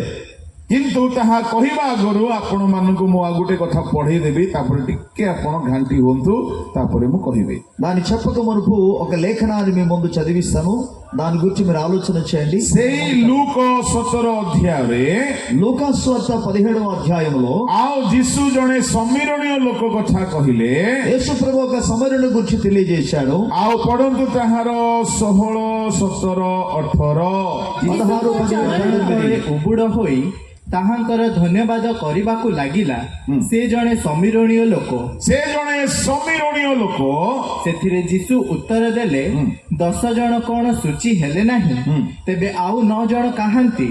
ଈଶ୍ୱରଙ୍କୁ ଗୌରବ ଦେବା ନିମନ୍ତେ ଏହି ବିଜାତି ଲୋକଟି ଛଡା କଣ ଆଉ କେହି ବାହୁଡି ଆସିନାହିଁ? ଯୀଶୁ ସମୀରଣୀୟକୁ ଏଠାରେ କଣ ବୋଲି କହିଲେ? యేసు ప్రభు ఎక్కడున్న సమరయ వ్యక్తిని ఏమన్నారు? ବିଜାତି ନା ସ୍ୱଜାତି? అన్యుడు అన్నాడా, స్వజనుడు అన్నాడా? ଯୀଶୁ ଏଠାରେ ସମୀରଣୀୟକୁ ବିଜାତି ବୋଲି କହିଲେ। ఇక్కడ ఉన్న సమరయుడిని యేసు ప్రభు ఒక అన్యుడు అని పదం వాడాడు। ପ୍ରଭୁଙ୍କ ଲୋକମାନେ କିନ୍ତୁ ଆଉ ଗୋଟିଏ ଜାଗାରେ ଯଦି ଆମେ ଦେଖିବା, అయితే దేవుని బిడ్డలారా మరో స్థలాన్ని మనం చూస్తే ଏହି କଥାର ଭାବ ବି ଠିକ ଅଟେ। ఇక్కడ చెప్పబడిన మాట కూడా నిజమే। ସେମାନଙ୍କୁ ବିଜାତି ପରି ଗଣା ଯାଉଥିଲା, వారు అన్యుల వలె ఎంచబడేవారు, କିନ୍ତୁ ବାସ୍ତବରେ ସେମାନେ ବିଜାତି ନୁହନ୍ତି। కానీ నిజానికి వారు అన్యులు కారు। ସେମାନେ ସ୍ୱତନ୍ତ୍ର ଭାବରେ ଜିହୁଦୀ ଅଟନ୍ତି। వారు నిజానికి స్వతంత్రంగా వారు యూదులే। ଆପଣ ମାନଙ୍କୁ ମୁଁ ତାହାର ପ୍ରମାଣ ଐତିହାସିକ କଥା ଟିକେ କହିବି। వారిని గుర్చిన రుజువును ఈ యొక్క చరిత్ర ప్రకారంగా చెప్తా। ఇస్రాయేల్ ଯେତେବେଳେ ଦାଉଦଙ୍କ ପରେ ପରେ ସୋଲୋମନ ଆସିଲେ, ఇజ్రాయెల్ యొక్క రాజ్యంలో దావీదు తర్వాత ఎప్పుడైతే సొలొమోన్ రాజు వచ్చాడు, ସୋଲୋମନଙ୍କର ପୁଅ రెహబాମ ସମୟରେ రాజ్ୟ ଦୁଇ ଭାଗରେ ବିଭକ୍ତ ହେଲା। సొలొమోను కుమారుడైన రెహబాము దినాలలో రాజ్యము 2 భాగాలుగా విభజించబడింది। Northern Israel, southern Israel. అక్కడ ఉత్తర ఇజ్రాయెల్ అలాగే దక్షిణ ఇజ్రాయెల్ గా మారింది। ଉତ୍ତର ଭାଗର ଇସ୍ରାଏଲୀୟ ଲୋକମାନେ ଆତ୍ମିକ ଭାବରେ ଦୁର୍ବଳ ଥିଲେ। ఈ ఉత్తర భాగంలో ఉన్న వారికి ఇజ్రాయేలు ఆత్మీయంగా బలహీనులు, କିନ୍ତୁ ଦକ୍ଷିଣ ଭାଗର ଇସ୍ରାଏଲୀୟ ମାନେ ଆତ୍ମିକ ଭାବରେ ଭାରି ଭାରି ଷ୍ଟ୍ରଙ୍ଗ ଥିଲେ। అయితే దక్షిణ భాగంలో ఉన్న ఇజ్రాయెల్ ప్రజలు ఆధ్యాత్మికంగా చాలా బలంగా ఉండేవారు। ଆଉ ଦକ୍ଷିଣ ଇସ୍ରାଏଲରେ ଜେରୁସାଲମ ଜିହୁଦା ପ୍ରଦେଶ ଇତ୍ୟାଦି ଅବସ୍ଥିତ ଅଟେ। ఈ దక్షిణ భాగంలోనే యెరూషలేము కావచ్చు, యూదా ప్రదేశం కాదు, ఇవన్నీ కూడా ఉన్నాయి। ଆମ ଓଡ଼ିଶା କଥାକୁ ଯଦି ଆମେ ଟିକେ ଦେଖିବା, ఒకవేళ ఒడిశాను గురించి మనం ఆలోచన చేస్తే ଓଡ଼ିଶାରେ ସାରା ଓଡ଼ିଶାରେ ଈଶ୍ୱରଙ୍କ ଲୋକମାନେ ଅଛନ୍ତି, ఈ ఒడిశా ప్రాంతం అంతా కూడా దేవుని ప్రజలు ఉన్నారు। କିନ୍ତୁ ଦକ୍ଷିଣ ଓଡ଼ିଶାର ଖ୍ରୀଷ୍ଟ ବିଶ୍ୱାସୀ ଆଉ ଉତ୍ତର ଓଡ଼ିଶାର ଖ୍ରୀଷ୍ଟ ବିଶ୍ୱାସୀ ମଧ୍ୟରେ ପାର୍ଥକ୍ୟ ଅଛି। అయితే ఈ దక్షిణ భాగంలో అలాగే ఉత్తర భాగంలో ఉన్న విశ్వాసాలలో చాలా వ్యత్యాసాలు ఉన్నాయి। ଆଉ ଯଦି ଭାରତକୁ ବି ଯଦି ଆମେ ଦେଖିବା, అలాగే మన భారతదేశాన్ని గురించి కూడా మనం చూస్తే ଯେତେ ବିଶ୍ୱସ୍ତରୀୟ ଅର୍ଗାନାଇଜେସନ ଗୁଡାକ ସବୁ ଦକ୍ଷିଣ ଭାରତରୁ ବାହାରିଛି। ఎక్కువ గొప్ప పెద్ద సంస్థలన్నీ కూడా దక్షిణ భారతదేశం నుండి ప్రారంభమైంది। ଉତ୍ତର ଭାରତରେ ସେପରି ନାହିଁ। ఉత్తర భారతదేశంలో అటువంటి సేవ పరిచర్య ఎక్కువ କଣ లేదు। କେଜାଣି ଈଶ୍ୱରଙ୍କର ଅଲୌକିକ ଯୋଜନା ବୋଧେ ସବୁବେଳେ ଦକ୍ଷିଣ ଭାଗରେ ହିଁ ବିଶେଷ ଆଶୀର୍ବାଦ ଦେଖାଯାଇଛି। మరి దేవుని యొక్క సంకల్పం ఏంటో మనకు తెలియదు, కానీ ఎక్కువ శాతం మనకు దక్షిణ భారతదేశం నుండి దేవుని సేవ మనం ତେବେ చూడగలం। ଇସ୍ରାଏଲ ଦେଶରେ ମଧ୍ୟ ଉତ୍ତର ଭାଗର ଜିହୁଦୀ ମାନେ ଏତେ ନିଷ୍ଠାବାନ ନୈଷ୍ଠିକ ଧର୍ମପରାୟଣ ଲୋକମାନେ ନଥିଲେ। కాబట్టి ఉత్తర ప్రాంతంలో ఉన్న ఇజ్రాయెల్ దేశంలో దైవికంగా నీతి కలిగి ఎక్కువ భక్తి కలిగి జీవించిన వాడు చాలా తక్కువ। କିନ୍ତୁ ଦକ୍ଷିଣ ଭାଗର ଜିହୁଦୀ ମାନେ ଭାରି ଷ୍ଟ୍ରଙ୍ଗ ଜିହୁଦୀ ଥିଲେ। అయితే దక్షిణ భాగంలో ఉన్న ఇస్రాయేలులు యూదులు చాలా భక్తి కలిగి జీవించేవారు। కాలక్రమే ଖ୍ରୀଷ୍ଟ ପୂର୍ବ 600 ବେଳକୁ అయితే క్రీస్తు పూర్వం 600 సంవత్సరంలో ଆଉ କଣ ହେଲା କି ଦୁଇ ପ୍ରକାରର ସମ୍ରାଟ ମାନେ ଇସ୍ରାଏଲ ଦେଶକୁ ଦୁଇ ପଟରୁ ଆକ୍ରମଣ କଲେ। అయితే రెండు ప్రక్కన ఉన్న రాజులందరూ కూడా సామ్రాజ్యము ఇజ్రాయెల్ దేశం యొక్క రెండు భాగాలలో వారు ఆక్రమించడం ଏହା ଇତିହାସରେ ବି ଲେଖାଯାଏ, ବଂଶାବଳୀରେ ବି ଲେଖାଯାଏ। అది ఈ యొక్క చరిత్రలో రాయబడింది, అలాగే ఈ యొక్క దినవృత్తాంత గ్రంథాలు కూడా రాయబడింది। ଆଉ ଯେତେବେଳେ ଜିହୁଦା ପ୍ରଦେଶ ଆଉ ଦକ୍ଷିଣ ଇସ୍ରାଏଲକୁ ବାବିଲୋନର ରାଜା ନବୁକଦ୍ନେସର ଆସିକି ଅଧିକାର କଲା। యూదా ప్రదేశంలో ఉన్న యొక్క దక్షిణ దేశపు ఇజ్రాయెల్ ప్రాంతాలలో బబులోను దేశపు రాజు వచ్చి ఆయన ఆక్రమించాడు। ଉତ୍ତର ଅଞ୍ଚଳକୁ ଆସିକି ସନ୍ହେରିବ ଅସୁରୀୟ ରାଜା ଆସିକି ଆକ୍ରମଣ କଲା। అలాగే ఉత్తర ప్రదేశ ప్రాంతంలోనే ఏమో సన్హెరీబ్ అనే అశ్షూరు రాజు వచ్చి దాడి చేశాడు। ସେ ସେମାନଙ୍କୁ ବନ୍ଦୀ କରିକି ଅସୁରକୁ ନେଇଗଲା। ఆయన వారిని చెరపట్టుకొని అశ్షూరు దేశమునకు తీసుకెళ్ళాడు। ବାବିଲୋନର ରାଜା ଆସିକି ଇସ୍ରାଏଲୀୟ ମାନଙ୍କୁ ବନ୍ଦୀ କରିକି ବାବିଲୋନକୁ ନେଇଗଲେ। బబులోను దేశపు రాజు ఏమో వారిని చెరపట్టుకొని తన దేశానికి କିନ୍ତୁ తీసుకెళ్ళాడు। ଯେଉଁ ଜିହୁଦୀ ମାନେ ଅସୁରକୁ ବନ୍ଦୀ ହୋଇକି ନୀତ ହେଲେ, ఏ యూదులైతే అశ్షూరు దేశమునకు చెరపట్టబడి ఉన్నారో କୌଣସି ସିଗ୍ନିଫିକାଣ୍ଟ ଆଶ୍ଚର୍ଯ୍ୟ କର୍ମ ସେମାନଙ୍କ ଦ୍ୱାରା ଘଟି ନାହିଁ। ఎటువంటి అద్భుత కార్యములు వారి జీవితంలో కానీ వారి ద్వారా జరగలేదు। କିନ୍ତୁ ଯେଉଁମାନେ ଦକ୍ଷିଣାଞ୍ଚଳର ଜିହୁଦୀ ମାନେ ବାବିଲୋନକୁ ଗଲେ, కానీ దక్షిణ ప్రదేశానికి సంబంధించిన యూదులు ఎవరైతే బబులోనికి వెళ్ళారో ସେମାନଙ୍କ ମଧ୍ୟରେ ମର୍ଦ୍ଦୋଖୟ, ଏଜ୍ରା, ଏଷ୍ଟର, ନେହେମିୟା, ଜେରୁବାବେଲ, ଦାନିଏଲ, ଶୈଦ୍ରକ, ମୈଶକ, ଓବେଦନଗୋ ଏପରି ମହାନ ଧାର୍ମିକ ବୀରଗଣ ଦେଖାଗଲେ। అయితే ఈ ప్రాంతానికి బబులోను దేశానికి వెళ్ళిన వారిలో అనేక మంది ఎజ్రా, నెహెమియా, అలాగునని దానియేలు, మిసాయల్, అజ్రాయెల్ అనేక మంది దైవ భక్తి కలిగిన వాళ్ళందరూ కూడా ఇక్కడ మనకు కనబడతారు। ସେମାନେ ଶାସ୍ତ୍ର ଅନୁସାରେ ଖାଉଥିଲେ, ଶାସ୍ତ୍ର ଅନୁସାରେ ପିନ୍ଧୁଥିଲେ, ଶାସ୍ତ୍ର ଅନୁସାରେ ପ୍ରାର୍ଥନା କରୁଥିଲେ, ସେମାନେ ବାକ୍ୟ ପାଳନ କରୁଥିଲେ, ରାଜାଙ୍କୁ ଭୟ କରୁନଥିଲେ, ଅଗ୍ନିକୁ, ସିଂହ ଗର୍ତ୍ତକୁ, କୌଣସି ଫାଶୀର ଖୁଣ୍ଟକୁ ମଧ୍ୟ ଭୟ କରୁନଥିଲେ। వారు ధర్మశాస్త్ర ప్రకారంగా భోజనం చేసేవారు, ధర్మశాస్త్ర ప్రకారంగా వస్త్రము ధరించుకునే వారు, దైవ భక్తి కలిగి జీవించేవారు, వాక్యాన్ని అనుసరించి నడిచేవారు, వారు రాజులకు ఏమాత్రం భయపడేవారు కాదు। అగ్ని కావచ్చు, సింహము కావచ్చు, దేన్ని కూడా వారు భయపడకుండా భక్తితో వారు କିନ୍ତୁ జీవించారు। ଯେଉଁମାନେ ଉତ୍ତରାଞ୍ଚଳର ଇସ୍ରାଏଲୀୟ ମାନେ, కానీ ఎవరైతే ఉత్తర ప్రదేశానికి సంబంధించిన ఇజ్రాయెల్ ఉన్నారో, ଯେଉଁମାନଙ୍କୁ ଅସୁର ଦେଶକୁ ଚାଲିଗଲେ, ఎవరైతే అసుర దేశమునకు కొనిపోబడ్డారో ସେମାନଙ୍କର ସେମିତି କୌଣସି ସାକ୍ଷ୍ୟ ବା ଜୀବନରେ ଦୃଢ଼ତା ନଥିଲା। వారి జీవితంలో ఇటువంటి అద్భుతాలు, సాక్ష్యాలు కానీ భక్తి కానీ ସେମାନେ ସେ ଦେଶକୁ ଯାଉ వారు ఆ దేశమునకు వెళ్ళిన ସେ వెంటనే ଦେଶରେ ଯାହା ମିଳିଲା ଖାଇଲେ। ఆ దేశంలో ఏమి దొరికితే అది తినేశారు। ଯାହା ବାଇବଲ ମନା କରୁଛି ନ କରୁଛି ସବୁ ଖାଇଲେ। బైబిల్ ఏదైతే తినకూడదు తినవచ్చు అని చెప్తుందో దాన్ని అసలు దేన్ని పట్టించకుండా మొత్తం తినేశారు। ଆହୁରି ବଡ ପାପ କଣ ହେଲା ଜାଣିଛନ୍ତି? వారు చేసిన ఇంకా పెద్ద పాపం ఏంటి తెలుసా? ଅସୁରୀୟ ରୂପବତୀ ଝିଅ ମାନଙ୍କୁ ବିବାହ କଲେ। అసుర అశ్షూరు దేశానికి సంబంధించిన అందమైన అమ్మాయిలకు పెళ్లి చేసుకున్నారు. ପୁଣି ନିଜର ଝିଅ ମାନଙ୍କୁ ସେମାନଙ୍କ ସହିତ ବିବାହ କରାଇଲେ. అలాగే వీరి యొక్క కుమార్తెలను వారి యొక్క అబ్బాయిని తీసుకెళ్లి పెళ్లి ଆଉ చేశారు. ସୁନ୍ଦର ସୁନ୍ଦର ଝିଅକୁ ବାହା କଲେ, ସୁନ୍ଦର ସୁନ୍ଦର ଜୁଇ ମାନଙ୍କୁ ପାଇଲେ. వారు అందమైన కుమార్తెను పెళ్లి చేసుకొని అందమైన అల్లుళ్ళు కూడా తెచ్చుకున్నారు. ଯୌତୁକରେ ସେ ଝିଅ ମାନେ ମୂର୍ତ୍ତି ଦେବତା ଗୁଡାକ ନେଇକି ଆସିଲେ. అయితే వారు కట్నంతో ఆ అమ్మాయిలు ఏం చేశారంటే వారి యొక్క ప్రతిమలు అనగా వారి యొక్క విగ్రహాలను కూడా వారు తీసుకొచ్చారు కట్నంగా. ଏମାନେ କହିଲେ ଠିକ ଅଛି, ତାର ଧର୍ମ ସେ କରୁ, କିନ୍ତୁ ଆମେ ତ ଜିହୁଦୀ, ଆମେ ଈଶ୍ୱରଙ୍କ ଭାବରେ ଚାଲିଥିବୁ. వాళ్ళు ఏమనుకున్నారంటే పర్వాలేదులే, అది వారి మతం వారి ధర్మం కాబట్టి వాళ్ళు చేస్తారు, మేము యూదులు కాబట్టి మన పని మనం చేద్దాం అనుకున్నారు. ଆଉ ପିଲା ଛୁଆ ଜନ୍ମ ହେଲା. ఆ తర్వాత వాళ్ళకి పిల్లలు పుట్టారు. ମା ଯାଉଛି ମନ୍ଦିରକୁ, ବାପା ଯାଉଛି ସମାଜ గృహକୁ. అమ్మగారేమో వారి మందిరానికి వెళుతున్నారు అంటే విగ్రహ మందిరానికి, నాన్నగారేమో సమాజ మందిరానికి ଯୋଉ వెళుతున్నారు. ପିଲାମାନେ ଜନ୍ମ ହେଲେ ఎప్పుడైతే వారికి పిల్లలు పుట్టారో ସେ పిల్లମାନେ సోమବାର ଦିନ ଗଲେ ମନ୍ଦିରକୁ, ଶୁକ୍ରବାର ଦିନ ଗଲେ ଚର୍ଚ୍ଚକୁ. అప్పుడు పిల్లల పరిస్థితి ఏంటంటే సోమవారం ఏమో గుడికి వెళ్ళారు, శుక్రవారం ఏమో దేవుని మందిరానికి వెళ్ళారు. ହୋଲି ଦିନ ରଙ୍ଗ ବି ଲଗାଇଲେ, ଦୀପାବଳି ଦିନ ବାଣ ଫୁଟାଇଲେ, ଖ୍ରୀଷ୍ଟମାସ ଦିନ କେକ୍ କାଟିଲେ, ନୂଆ ବର୍ଷ ଦିନ ନୂଆ ଲୁଗା ପିନ୍ଧିଲେ, ଖ୍ରୀଷ୍ଟମାସ ର ଗୀତ ବି ଗାଇଲେ, ତାପରେ ଭଜନ କୀର୍ତ୍ତନ ବି କଲେ. ଦୁଇଟା ଯାକ ସେମାନେ କରୁଥିଲେ. కాబట్టి వారికి హోలీ పండుగ వచ్చినప్పుడు వాళ్ళు చేశారు, అలాగే ఇంకా రకరకాల అన్యుల పండుగ వచ్చినప్పుడు దాన్ని చేశారు, క్రిస్టియన్ కి సంబంధించిన క్రైస్తవ పండుగలు వచ్చితే దీన్ని కూడా చేశారు. ଏମାନେ କୋଉ ଅଞ୍ଚଳର ଜିହୁଦୀ ମାନେ? వారు ఏ ప్రాంతానికి సంబంధించిన యూదులు? ଉତ୍ତରାଞ୍ଚଳର ଜିହୁଦୀ ମାନେ. ఉత్తర ప్రదేశానికి సంబంధించిన యూదులు. ପୁରା ତାଙ୍କ ସହିତ ତାଙ୍କ ପରି ହେଇଗଲେ. వీరందరూ కూడా అన్యులతో కలిసిపోయారు. କାଳକ୍ରମେ କଣ ହେଲା?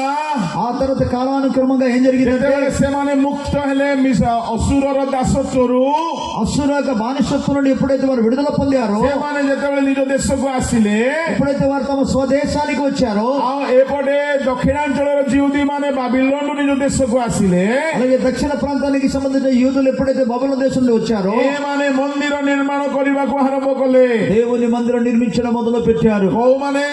ఎవరు మందిరం నిర్మిస్తున్నారు? నెహెమియా, ఎజ్రా, జెరుబాబెల్ మిళిత ଭାବରେ. నెహెమియా, ఎజ్రా, జెరుబాబెల్ వీరందరూ కూడా కలిసి మందిర నిర్మాణం చేశారు. ସେତେବେଳେ ଅସୁର ଦେଶରୁ ଆସିଥିବା ଜିହୁଦୀ ମାନେ କହିଲେ, అప్పుడు అసుర దేశం నుండి వచ్చిన యూదులు ఏమన్నారంటే, అరే ଜିହୁଦୀ ଦକ୍ଷିଣାଞ୍ଚଳର ଭାଇନା ମାନେ, ତୁମେ ପ୍ରଭୁଙ୍କ ମନ୍ଦିର ତିଆରି କରୁଛ, ଆମକୁ ବି କରିବାକୁ ଦିଅ. ఇక దక్షిణ దేశంలో ఉన్న యూదులతో ఏమంటున్నారంటే, యూదులారా మేము కూడా యూదులము కాబట్టి మీరు దేవుని మందిరం కట్టుతున్నారు, మాకు కూడా కట్టడానికి అవకాశం ఇవ్వండి. ఎజ్రా పుస్తକ 4 ଅଧ୍ୟାୟ ବାହାର କରନ୍ତୁ. ఎజ్రా గ్రంథము 4వ అధ్యాయం ఒకసారి తిరుగుతాం. କହିଲେ ଦକ୍ଷିଣାଞ୍ଚଳର ଜିହୁଦୀ ମାନେ ସେମାନଙ୍କୁ କଣ କହିଲେ? అప్పుడు ఈ దక్షిణ ప్రదేశానికి సంబంధించిన యూదుల వారితో ఏమన్నారంటే, ସେମାନଙ୍କୁ କହିଲେ, ତୁମ ସହିତ ଆମର କୌଣସି ଅଧିକାର ନାହିଁ, ସମ୍ପର୍କ ନାହିଁ. నీతో మాకు ఎటువంటి సంబంధం లేదు అన్నారు. ତାର 1, 2, 3, 4 ଅଧ୍ୟାୟର 4వ అధ్యాయంలో 1, 2, 4 వచనాలు మనం చూస్తాం. 3 వచనాలు. ଅନନ୍ତର ବନ୍ଦିତ୍ୱର ସନ୍ତାନଗଣ ସଦାପ୍ରଭୁ ଇସ୍ରାଏଲର ପରମେଶ୍ୱରଙ୍କ ଉଦ୍ଦେଶ୍ୟରେ ଏକ ମନ୍ଦିର ନିର୍ମାଣ କରୁଅଛନ୍ତି ବୋଲି ଜିହୁଦାର ଓ ବିନ୍ୟାମିନର ବିପକ୍ଷମାନେ ଶୁଣିଲେ। ଜିହୁଦାର ବିନ୍ୟାମିନର ବିପକ୍ଷ ମାନେ ଶୁଣିଲେ, ଆଉ ସେମାନେ ଆସିକି କହିଲେ କଣ? ଆମେ ତୁମ ସଙ୍ଗରେ ନିର୍ମାଣ କରୁ। 2 ପଢନ୍ତୁ। ସେତେବେଳେ ସେମାନେ ସରୁବାବିଲ ଓ ପିତୃବଂଶ ପ୍ରଧାନ ବର୍ଗଙ୍କ ନିକଟକୁ ଆସି ସେମାନଙ୍କୁ କହିଲେ, ଆମ୍ଭେମାନେ ତୁମ୍ଭମାନଙ୍କ ସଙ୍ଗେ ନିର୍ମାଣ କରୁ, କାରଣ ଯେପରି ତୁମ୍ଭେମାନେ ସେପରି ଆମ୍ଭେମାନେ ତୁମ୍ଭମାନଙ୍କ ପରମେଶ୍ୱରଙ୍କର ଅନ୍ୱେଷଣ କରୁଅଛୁ। ଆଉ ଅସୁରୀୟ ରାଜା ଏସରହୋଦନ ଯେ ଆମ୍ଭମାନଙ୍କୁ ଏଠାକୁ ଆଣିଅଛି, ତାହାର ସମୟଠାରୁ ଆମ୍ଭେମାନେ ତାହାଙ୍କ ଉଦ୍ଦେଶ୍ୟରେ ବଳିଦାନ କରୁଅଛୁ। ମାତ୍ର ସରୁବାବିଲ ଓ ଜେସୁୟ ଓ ଇସ୍ରାଏଲର ଅନ୍ୟ ପିତୃବଂଶ ପ୍ରଧାନମାନେ ସେମାନଙ୍କୁ କହିଲେ, ଆମ୍ଭମାନଙ୍କ ପରମେଶ୍ୱରଙ୍କ ଉଦ୍ଦେଶ୍ୟରେ ଗୃହ ନିର୍ମାଣ କରିବା ବିଷୟରେ ଆମ୍ଭମାନଙ୍କ ସଙ୍ଗେ ତୁମ୍ଭମାନଙ୍କର କୌଣସି ସମ୍ପର୍କ ନାହିଁ।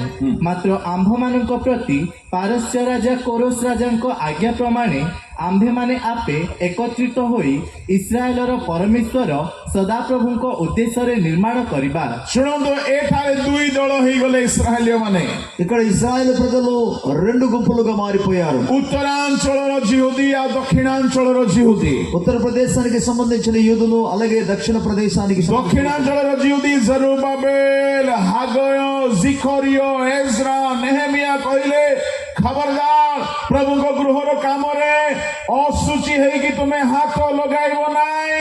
ଅସୁରର ଝିଅ ମାନଙ୍କୁ ବାହା ହେଇଛ, ହୋଲି ଦିନ ହୋଲି, ଦୀପାବଳି ଦିନ ଦୀପାବଳି, ରବିବାର ଦିନ ଗିର୍ଜା କରିବ, ଏମିତି ଲୋକକୁ ପ୍ରଭୁଙ୍କ ମନ୍ଦିର ନିର୍ମାଣ କରିବାକୁ ଦେବୁ ନାହିଁ।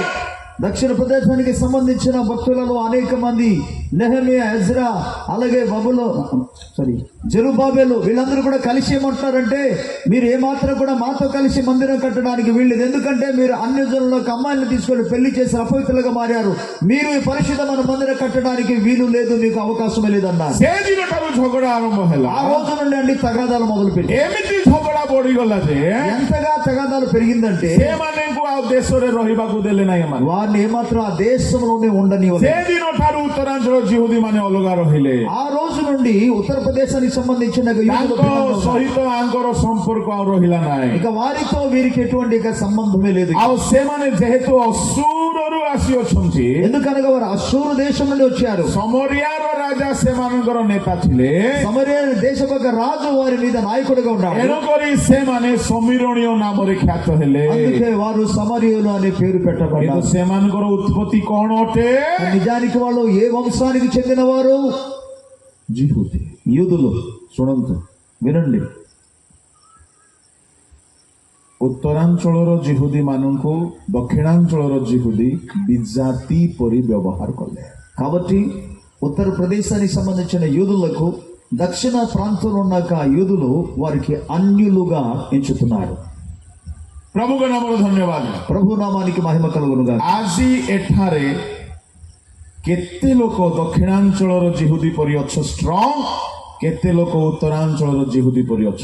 కాబట్టి ఈ రోజు ఇక్కడ కూడి వచ్చిన వాళ్ళు ఎంతమంది ఇజ్రాయేలులో ఉన్నాక ఉత్తర దేశానికి సంబంధించిన యూదుల వల్ల ఉన్నారు, ఎంతమంది దైవికంగా భక్తి కలిగి శ్రమగా నిలిచుండి యూదా దేశంలో ఇక దక్షిణ ప్రాంతానికి సంబంధించిన వారుగా ఉన్నారు। ବାଣ ଫୁଟଉନାହାନ୍ତି ତ, ରଙ୍ଗ ଲେପି ହଉନାହାନ୍ତି ତ, కలర్ మీద ఏమాత్రం పోసుకోరు కదా, హోలీ పండుగ ఏం చేయరు కదా, దీపావళి ఏం చేయరు కదా। କୁଆଡୁ ଆସିଲା କି ସବୁ? ఇవన్నీ ఎక్కడి నుండి వచ్చాయి? ବାଇବଲରେ ସେ ସମୟ ଠାରୁ ଆଜି ପର୍ଯ୍ୟନ୍ତ ଏହି ପ୍ରକାର ଦୁଇ ଦଳର ଲୋକ ଦେଖାଯାଉଛନ୍ତି। బైబిల్ గ్రంథంలో అప్పటి నుండి ఇప్పటి వరకు అటువంటి రెండు గుంపులు మనకు కనబడుతూ ఉంది। ଏମିତି ହେଇଗଲା ଯେ ତାଙ୍କ ସହିତ ଆଙ୍କର ଆଉ କୌଣସି ସମ୍ପର୍କ ରହିଲା ନାହିଁ। అక్కడ జరిగిన పరిస్థితిని బట్టి ఇక ఈ రెండు పక్షాల్లో వారితో ఒకరితో ఒకరికి ఎటువంటి సంబంధం లేదు। ଏଣୁ ଯୋହନ 4 ଅଧ୍ୟାୟରେ కనుక యోహాను సువార్త 4వ అధ్యాయంలో ପ୍ରଭୁଙ୍କ ହୃଦୟରେ ସମୀରଣୀୟ ମାନେ ବି ଅଛନ୍ତି। యేసయ్య హృదయంలో సమరయులు కూడా ఉన్నారు। ଯୀଶୁ ସୁଖାର ନାମକ ସ୍ଥାନକୁ ଆସିଲେ। కనుక యేసు సుకారు అనే గ్రామానికి వచ్చాడు। ଗୋଟିଏ ସ୍ତ୍ରୀ ପାଣି କାଢୁଥିଲା। ఒక నూయి వద్ద ఒక స్త్రీ నీరు ମତେ చేదుకుంటున్నాడు। ଟିକେ ଜଳ ପିଇବାକୁ ଦିଅ। నన్ను త్రాగడానికి కొంచెం నీళ్లు ସେ ఇవ్వమని ସ୍ତ୍ରୀ କହିଲା ଜିହୁଦୀ ମାନଙ୍କ ସହିତ ସମୀରଣୀୟ ମାନଙ୍କର ବ୍ୟବହାର ନାହିଁ। అందుకే ఆ స్త్రీ ఏమంటే యూదులతో సమరయులకు ఎటువంటి సంబంధం କାହିଁକି లేదు। ଜଳ ମାଗୁଛ? అలాంటప్పుడు మీరు ఎందుకు నీళ్లు అడుగుతున్నారు? ଶୁଣନ୍ତୁ, ବ୍ୟବହାର ସିନା ନାହିଁ, వారితో వీరికి సంబంధం లేదు, అంతే। కానీ କିନ୍ତୁ ମୁଁ ଆପଣ ମାନଙ୍କୁ ଗୋଟିଏ କଥା କହିବି, నేను ఒక విషయం చెప్పనివ్వండి, ବହୁତ ବଢିଆ କଥା। చాలా మంచి విషయం ఇది। କଣ ସେ ବଢିଆ କଥା? ఏంటో చాలా మంచి విషయం। ସେ ବଢିଆ କଥା ହେଉଛି, କଥାବାର୍ତ୍ତା ହେଲା ପରେ ଏ ସ୍ତ୍ରୀ ଯାଇକି ନିଜ ଗାଁର ସମୀରଣର ଲୋକମାନଙ୍କୁ କହିଲା, ଆସ ଦେଖିବ, କାଳେ ସେ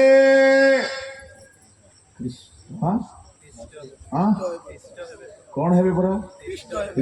ଯଦି ସେମାନେ ଅଣ ଜିହୁଦୀ ହେଇଥାନ୍ତେ ଖ୍ରୀଷ୍ଟଙ୍କ ଅପେକ୍ଷାରେ ଥାନ୍ତେ କି? కాబట్టి ఆ సందర్భాల్లో మనం చూసినప్పుడు ఆమె వెళ్ళి ఆ సుకారు గ్రామానికి వెళ్ళి ఆ గ్రామంలో ప్రజలందరూ కూడా పిలిస్తే ఏమంటారంటే, ఒకవేళ ఆయన మెస్సయ్య లేకపోతే క్రీస్తు అయి ఉండొచ్చు అని ఎందుకు చెప్పగలిగింది? ఒకవేళ ఆమె అన్యురాలైతే క్రీస్తు కొరకు వాళ్ళు ఎందుకు ఎదురు చూస్తారు? ସେମାନେ ଖ୍ରୀଷ୍ଟଙ୍କର ଅପେକ୍ଷାରେ ଥିବା ସମୀରଣୀୟ ମାନେ, కాబట్టి వారు క్రీస్తు కొరకు ఎదురు చూస్తున్న సమరయులు। ଏଣୁ ସେମାନେ ଆଜ୍ଞା ବିଜାତି ନୁହନ୍ତି। కనుక మీకు చెప్పేది ఏంటంటే వారు అన్యజనులు కారు। 4:29 ଲେଖା ଅଛି, 4వ అధ్యాయము 34 వచనములో ଯାହା ଯାହା କରିଅଛି నేను ఏవైతే చేసి ఉన్నానో ସେ ସବୁ ସେ ମୋତେ କହିଲେ అవన్నీ ఆయన నాతో చెప్పారు. ସେ କେଜାଣି ଖ୍ରୀଷ୍ଟ ହେବେ ପରା। ఒకవేళ ఆయన క్రీస్తు కావచ్చు. ତାମାନେ ସମୀରଣୀୟ ମାନେ ବି ଖ୍ରୀଷ୍ଟଙ୍କର ଅପେକ୍ଷାରେ ଥିଲେ। దాని అర్థం సమరయులు కూడా క్రీస్తు కొరకు కనిపెట్టిన వారు. ଏଣୁ ଯୀଶୁ ଖ୍ରୀଷ୍ଟ ଆସିକି ସମୀରଣୀୟ ମାନଙ୍କୁ ପ୍ରମୋଟ କରାଇଲେ।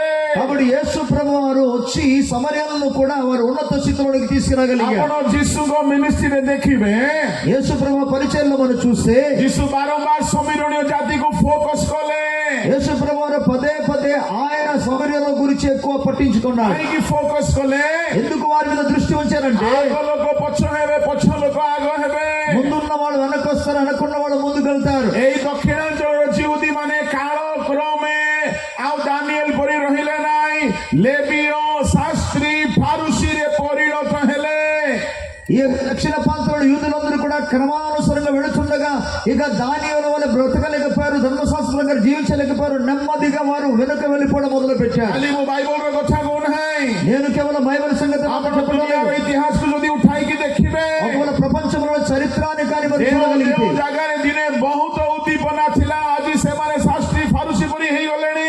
ఎక్కడైతే ఒకప్పుడు గొప్ప ఉజ్జీవం కలిగి ఉన్న వాళ్ళందరూ కూడా పరిసర శాస్త్రులుగా మారిపోయారు. ଗୋଟିଏ ସମୟରେ ଯୋଉମାନେ ସମୀରଣୀୟ ମାନଙ୍କ ପରି ବହୁତ କମ୍ପ୍ରମାଇଜିଂ ଜୀବନ ବିତାଉଥିଲେ, ଏବେ ସେମାନେ ଆଗକୁ ଆସିଲେଣି।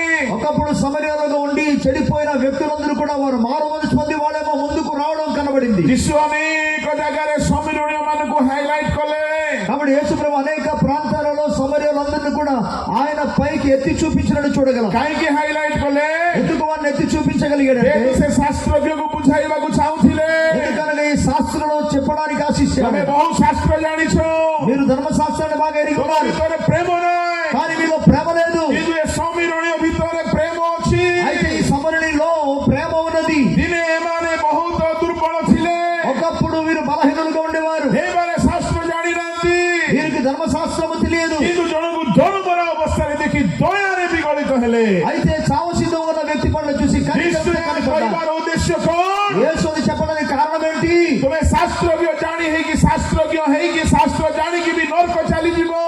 మీరు ధర్మశాస్త్రం ఎరిగుండి కూడా ధర్మశాస్త్రం బోధించి కూడా మీరు నరకానికి వెళతారు. କାହିଁକି? ఎందుకు? ପ୍ରେମ ନାହିଁ। మీలో ప్రేమ లేదు.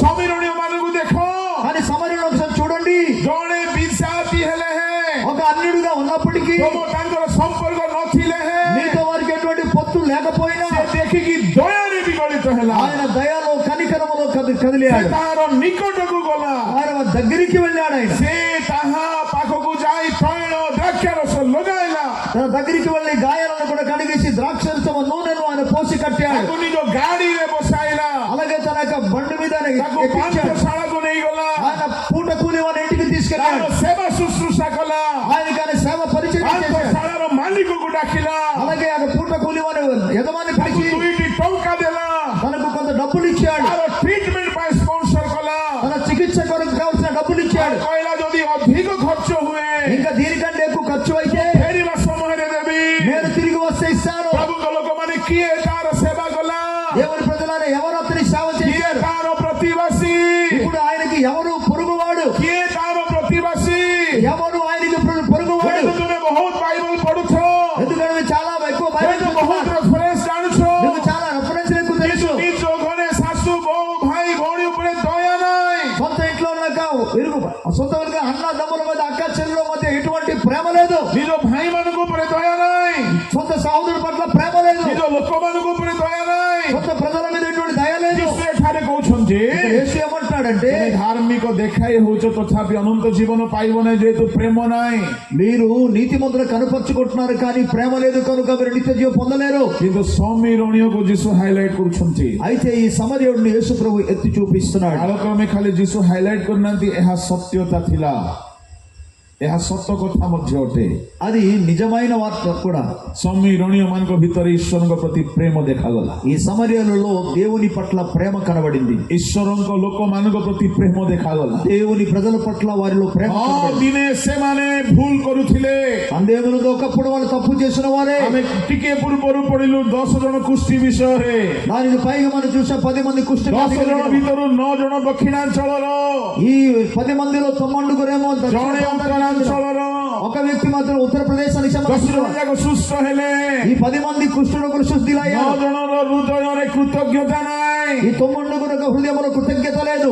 ସେମାନଙ୍କ ହୃଦୟରେ ପ୍ରଭୁଙ୍କ ପ୍ରତି କୃତଜ୍ଞତା ନାହିଁ। వారి యొక్క హృదయంలో దేవుని ఎడల ఎటువంటి కృతజ్ఞత లేదు. ପ୍ରଭୁଙ୍କୁ ଗୌରବ କରିବାର ଇଚ୍ଛା ନାହିଁ। దేవుని మహిమపరచడం వాళ్ళకి ఇష్టం లేదు. ସ୍ୱାର୍ଥବାଦୀ వారు స్వార్థపరులు. ଜଣେ ଫେରି ଆସିଲା, కానీ ఒక వ్యక్తి తిరిగి వచ్చాడు, ଗୌରବ ଦେଲା। దేవుని మహిమపరిచాడు. ଯୀଶୁ କହିଲେ యేసు అన్నారు, ବାକି 9 ଜଣ କାହାନ୍ତି? మిగిలిన 9 ఏమైరి? ତାମାନେ ଏଠାରେ ପ୍ରଭୁ ସମୀରଣୀୟ ମାନଙ୍କର କୃତଜ୍ଞତାକୁ ପ୍ରକାଶ କରୁଛନ୍ତି। ఇక్కడ యేసు ప్రభు సమరణ హృదయంలో కృతజ్ఞతను గుర్చిన ప్రకటన చేస్తున్నాడు. ପ୍ରଭୁଙ୍କ ଲୋକମାନେ దేవుని ప్రజలారా, ଯୀଶୁ ଶିଷ୍ୟମାନଙ୍କୁ କହିଲେ అందుకే యేసు శిష్యులతో అన్నారు, ଶକ୍ତି ପ୍ରାପ୍ତ ହେବ, మీరు శక్తిని పొందెదరు. యెరూషలేముకు ଯିବ, యెరూషలేములోను, యూదాకు ଯିବ, యూదయలోను, సమరయాకు ବି ଯିବ। సమరయలు కూడా వెళతారు. సమరయాకు ଛାଡ଼ିବ ନାହିଁ। సమరణ వదలవద్దు. ତାପରେ ପୃଥିବୀର ଶେଷ ఆ తర్వాత భూదిగంత వరకు మీరు వెళతారు. ତାମାନେ ପ୍ରଭୁ ସମରୟାକୁ ବି ପ୍ରେମ କରନ୍ତି। దాని అర్థం దేవుడు ప్రభు సమరయులను కూడా ప్రేమిస్తున్నాడు. କାଳ କ୍ରମେ ଏମିତି ହେଲା।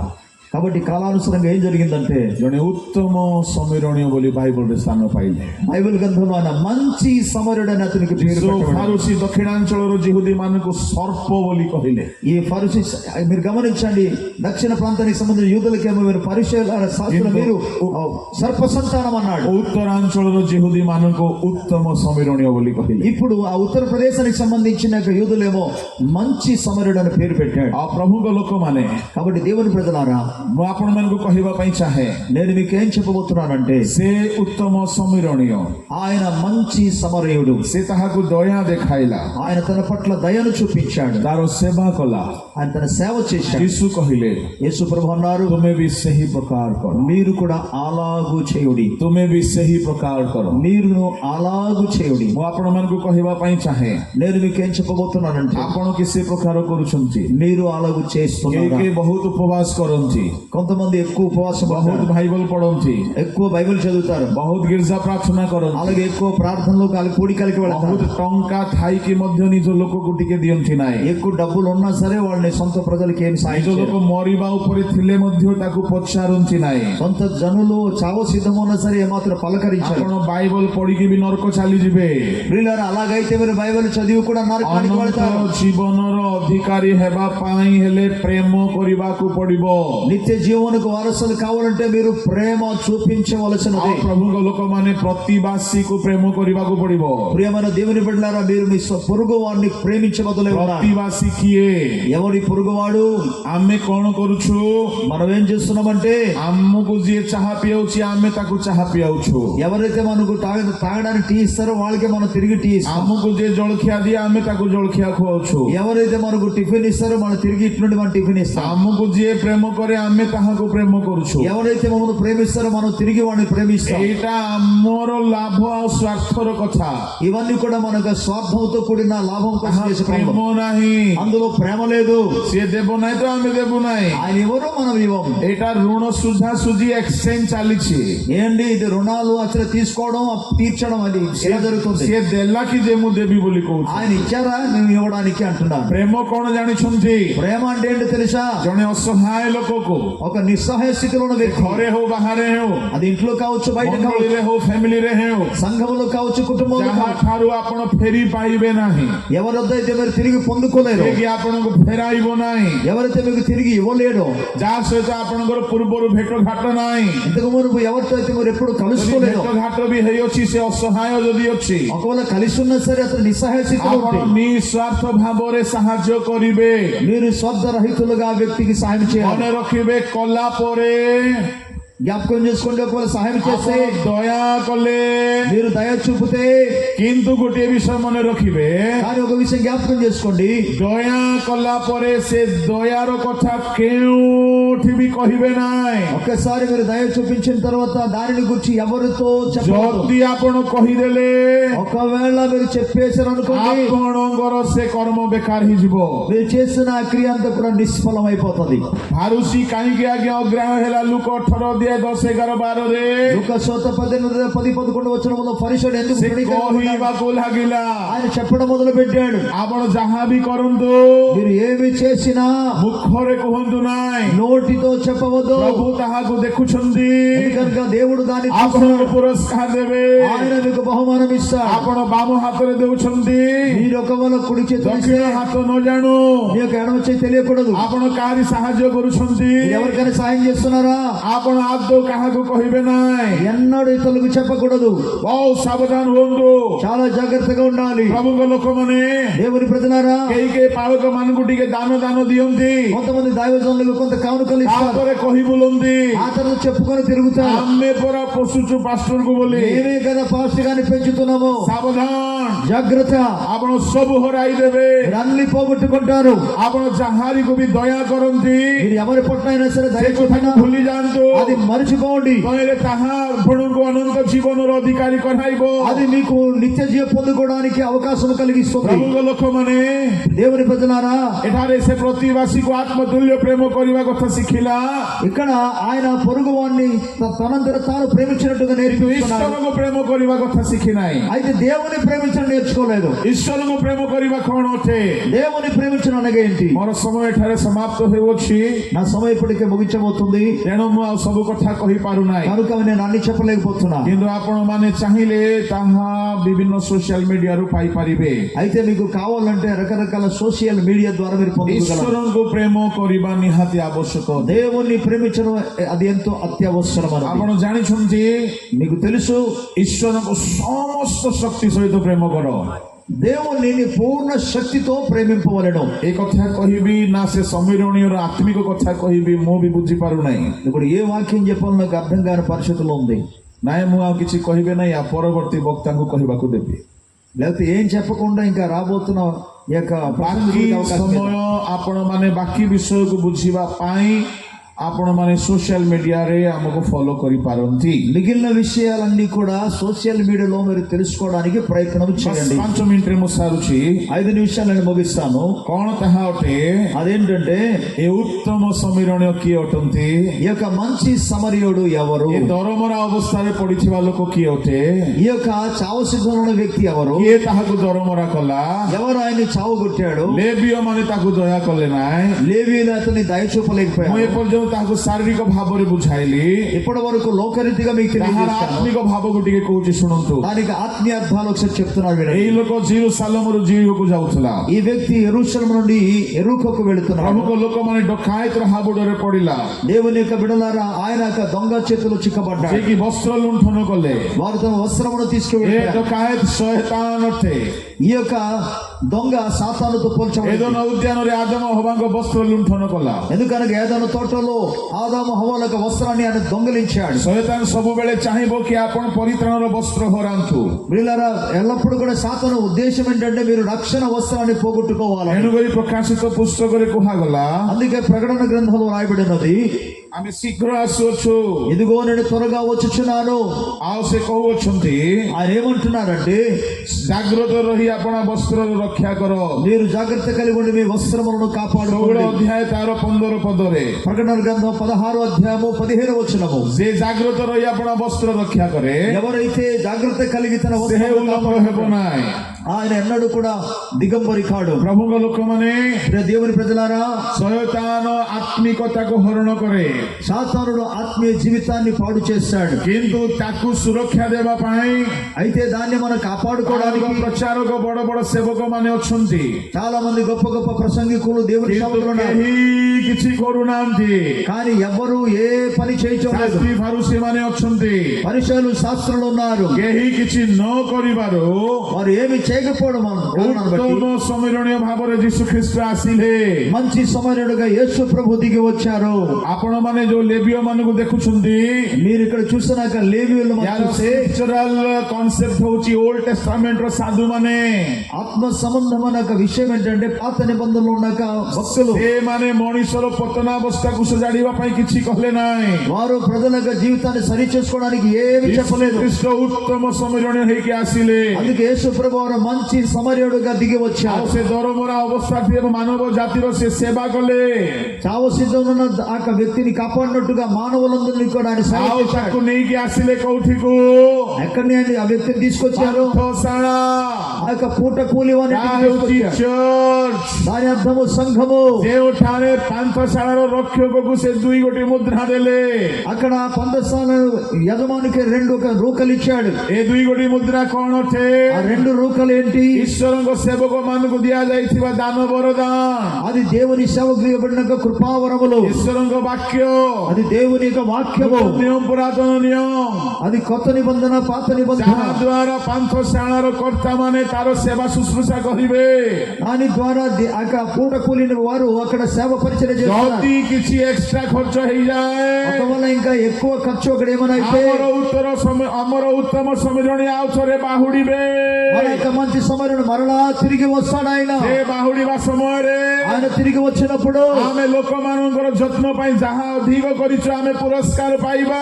ప్రజల క్షేమ కొరకు మనం ఎంత కష్టపట్టిన దాని బహుమానాలు పొందుతాం। ଆମର ସମୀରଣୀ ଅତି ଶୀଘ୍ର ବାହୁଡିବେ। మన మంచి సమరుడు అతి త్వరగా ସେ రాబోతున్నాడు। ପାନ୍ଥଶାଳାର ରକ୍ଷକ ମାନଙ୍କୁ ଦାୟିତ୍ୱ ଦେଇଛନ୍ତି। ఈ పూట కూలి వానికి ఆయన బాధ్యతను అనుగ్రహించినాడు। ଆଉ ଟିକେ ଟିକେ ମୁଦ୍ରା ଦେଇଛନ୍ତି। అలాగే కొన్ని వరములను అనుగ్రహించాడు। ଯଦି ଅଧିକ ଖର୍ଚ୍ଚ ହେଇଯାଏ, ఎక్కువ ఖర్చు అయితే ଫେରିବା ସମୟରେ ପୁରସ୍କାର ଦେବେ। తిరిగి వచ్చినప్పుడు ఆయన బహుమానం ఇస్తాడు। ହାଲେଲୁୟା। హల్లెలూయా। ଏଣୁ ପ୍ରଭୁଙ୍କ ଲୋକମାନେ ସେବା କଲା ବେଳେ ଖର୍ଚ୍ଚର ଚିନ୍ତା କରନ୍ତୁ ନାହିଁ। కాబట్టి దేవుని ప్రజలారా సేవ చేస్తున్నప్పుడు ఖర్చు గురించి ఆలోచించవద్దు। ପରିଶ୍ରମ ବେଶୀ ହଉଛି ବୋଲି ହଉ ପୁରସ୍କାର ଦେବା ପାଇଁ ସେ ଆସୁଛନ୍ତି। ప్రయాస ఎక్కువ అవుతున్న ఉద్దేశం కలిగే బహుమానం ఇవ్వడానికి వస్తున్నాడు ఆయన। ସେ ଜାଣିଛନ୍ତି ଏମାନେ ଅଧିକ ଖର୍ଚ୍ଚ କରିବେ। వారు ఎక్కువ ఖర్చు పెడతారని ఆయనకు తెలుసు। ଗତ 14 ବର୍ଷରୁ ମୁଁ ସଭା ମାନଙ୍କରେ ସେବା କରି ଆସୁଛି, କିନ୍ତୁ ଏଇ ଯୋଉ 2-3 ବର୍ଷ ହେଲା గత 14 సంవత్సరం నుండి పెద్ద పెద్ద కూడికల్లో పరిచయం చేస్తూ వచ్చారు। కానీ ఈ గత 2-3 సంవత్సరాల్లో ବିଲକୁଲ ବିଶ୍ରାମ ମିଳୁନାହିଁ। ఏ మాత్రం కూడా నాకు విశ్రాంతి లేదు। ପରଦିନ ହାତୀଗଡ଼ରେ ଥିଲି, మొన్న ఏమో హతిగౌడ్ అని ప్రాంతంలో ఉన్నాను। ଶନିବାର ଦିନ ହାତୀଗଡ଼ରେ, శనివారం హతిగౌడ్, ରବିବାର ସକାଳେ ଟାଟାରେ, ఆదివారం ఉదయం టాటాలు, ସନ୍ଧ୍ୟାରେ ଭୁବନେଶ୍ୱରରେ ମିଟିଂ, సాయంకాలం భువనేశ్వర్లో, ରାତିରେ ପାରଳାଖେମୁଣ୍ଡି, రాత్రి ఏమో పరళఖండి, ଆଜି ପାରଳାଖେମୁଣ୍ଡି, ఈ రోజు పరళఖండి, କାଲିକି ଲକ୍ଷ୍ମୀପୁର, రేపు లక్ష్మీపూర్లో, ପରଦିନକୁ ଭବାନୀପାଟଣା ఎల్లుండి భవానీపట్నంలో ଚାଲିଛି। ఇలా జరుగుతుంది। ଜାଣିଛନ୍ତି କ'ଣ? ఇది ఏంటో ସେ మీకు తెలుసా? ଦେଇଛନ୍ତି 2ଟି ମୁଦ୍ରା। ଯଦି ଅଧିକ କାମ କରିବ ଆସିବା ସମୟରେ ପୁରସ୍କାର ଦେବେ। మీకు కేవలం 2 రూపాయలు ఇచ్చారు, కానీ మీరు ఎక్కువ పని చేస్తే వచ్చినప్పుడు గొప్ప బహుమానం ఇవ్వబోతున్నారు ఆయన। ହାଲେଲୁୟା। హల్లెలూయా। ଏଣୁ ଏବେ ମିଳୁ ନ ମିଳୁ ଆସିଲା ବେଳକୁ ମିଳିବ ବୋଲି ବିଶ୍ୱାସ ଭାବରେ କାମ କରନ୍ତୁ। కాబట్టి ఇప్పుడు దొరికినా దొరకకపోయినా ఆయన వచ్చినప్పుడు బహుమానం దొరకబోతుందని విశ్వాసంతో సేవ చేయండి। କେତେ ଲୋକ ଖୋକୁଛନ୍ତି ଏତିକି ଦେଲେ ଆକାଶକୁ। కొంతమంది అడుక్కుంటున్నారు। ବାହୁଡିବା ସମୟରେ କିଛି ଦେବେନି ଆଜ୍ଞା। మీరు అలాగ చేస్తే మాత్రం ఇవ్వరండి। ଏବେ ବିଶ୍ୱସ୍ତ ହେଇ କାମ କରନ୍ତୁ। ఇప్పుడు నమ్మకస్తులుగా పనిచేయండి। ଯଦି କିଛି ଅଧିକ କରିଦେଇଛନ୍ତି ఒకవేళ దానికంటే ఎక్కువ మీరు చేస్తే ସେ ଆସିବା ସମୟରେ ଦେବେ। ఆయన వచ్చినప్పుడు ఇస్తారండి। ସେ ଆସିବା ସମୟରେ ଦେବେ। ఆయన వచ్చినప్పుడు ఇస్తారండి। ସେ ଉତ୍ତମ ସମୀରଣୀ। ఆయన మంచి କିନ୍ତୁ సమరయుడు। ମନେ ରଖ ପାଷ୍ଟର ପ୍ରଚାରକ ମାନେ, అయితే జ్ఞాపకం చేసుకోండి, పాస్టర్లు ଦରମରା ଅବସ୍ଥାରେ ମଣ୍ଡଳୀ ଅଛି, సంఘము ఎప్పుడైతే చావో సిద్ధముగా ఉన్నదో ତେଲ ପକଉଛ ନା ସେଠି କିରୋସିନ ଆଉ ଏସିଡ ପକଉଛ? మీరు అందులో నూనె పోస్తున్నారు, లేకపోతే కిరోసిన్ ଖାଆ ଯାକ ଠିକ ହଉଛି ନା ତାକୁ ଆହୁରି ହଇରାଣ କରିଦଉଛ? అక్కడ ఉన్న గాయాలన్నీ కూడా హీల్ అవుతూ ସେ ଆସି ଅଧା స్వచ్ఛ ମେଡିସିନ ଲଗେଇକି ଗଲେ କୃଷରେ, ఆయన సగం మెడిసిన్ తీసుకొచ్చి సిలువ ବାକି କାମ କରିବାକୁ ଆମକୁ ଦାୟିତ୍ୱ ଦେଇକି మిగిలిన పని చేయడానికి మనకు అప్పగించాడు. ଆଉ 2 ମୁଦ୍ରା ଯାକ ଦେଇଛନ୍ତି. అలాగే 2 రూకలు కూడా ఆయన ఇచ్చాడు. ଏ ମୁଦ୍ରାକୁ ନେଇକି ନିଜେ ଖାଇ ପିଇକି ଶୋଇବା ପାଇଁ ନାହିଁ. ఈ యొక్క రూకలు తీసుకొని సొంతగా తిని ଦରମରା ଅବସ୍ଥାରେ ଥିବା ମଣ୍ଡଳୀର ଅଧା ଟ୍ରିଟମେଣ୍ଟ ସେ କରିକି ଗଲେ, ଅଧା କାମ ଆମକୁ ଦେଇକି గଲେ. చావు సిద్ధంగా ఉన్న సంఘానికి సగం ఆయన పని చేశారు, సగం పరిచయం మనకు ଆଉ ସେ అప్పగించాడు. କହିଲେ ମୁଁ ଫେରିବା ସମୟରେ ଆସିବି. ఆయన అన్నారు నేను తిరిగి వచ్చినప్పుడు వస్తా. ଯାହା ଅଧିକ କରିଛ ఏదైతే ఎక్కువ ఖర్చు పెట్టున్నారో ତୁମକୁ ଫେରାଇଦେବି. నేను మీకు తిరిగి ఇస్తా. ହାଲେଲୁୟା. హల్లెలూయా. ଯୀଶୁ ଶୀଘ୍ର ଆସୁଛନ୍ତି. యేసు త్వరగా వచ్చుచున్నాడు. ପ୍ରସ୍ତୁତ ହୁଅନ୍ତୁ. సిద్ధపడండి. ସମୟ ଅନୁସାରେ ମୁଁ ଏଠାରେ ସମାପ୍ତ କରୁଅଛି. సమయానుసారంగా నేను ముగిస్తున్నాను. ଆସନ୍ତୁ ଚକ୍ଷୁ ବନ୍ଦ କରନ୍ତୁ. రండి కళ్ళు మూసుకుందాం, ପ୍ରାର୍ଥନା କରିବା. ప్రార్థన చేసుకుందాం. ପରମ ପବିତ୍ର ଜିହୋବା ସ୍ୱର୍ଗୀୟ ପିତା, పరలోకమున పరిశుద్ధుడైన యెహోవా మా ప్రభువా, ପ୍ରଭୁ ତୁମେ ଆମର ଉତ୍ତମ ସମ୍ମିଳନୀୟ. ప్రభువా నీవే మా యొక్క మంచి సమరయుడవు. ଆଜି ଦରମରା ଅବସ୍ଥାର ମଣ୍ଡଳୀକୁ ସଜାଡ଼ିବା ପାଇଁ ତୁମେ ପ୍ରଭୁ କ୍ଷତ ଜାଗାରେ ତୈଳ ଦ୍ରାକ୍ଷାରସ ଲଗାଇଲା ପରି ଆପଣ ରକ୍ତ ବହାଇ ଦେଇଛ. ప్రభువా చావు సిద్ధము ఉన్న యొక్క సంఘాన్ని బాగు చేయడానికి నన్ను రక్తమును కార్చి ఆ రక్తము చేత ఆ గాయములను కట్టి ఉన్నావయ్యా. ସ୍ୱର୍ଗୀୟ ପିତା, పరలోకమందున మా తండ్రి, ଆମମାନଙ୍କୁ ତୁମେ ଦାୟିତ୍ୱ ଦେଇଛ. ప్రభువా మీరు మాకు బాధ్యతను ఇచ్చున్నారు. ଆଉ କହିଅଛ ଯାହା ଅଧିକ ଲାଗିବ ఇంకా ఎక్కువ ఏమైనా ఖర్చు అయిన ఎడలా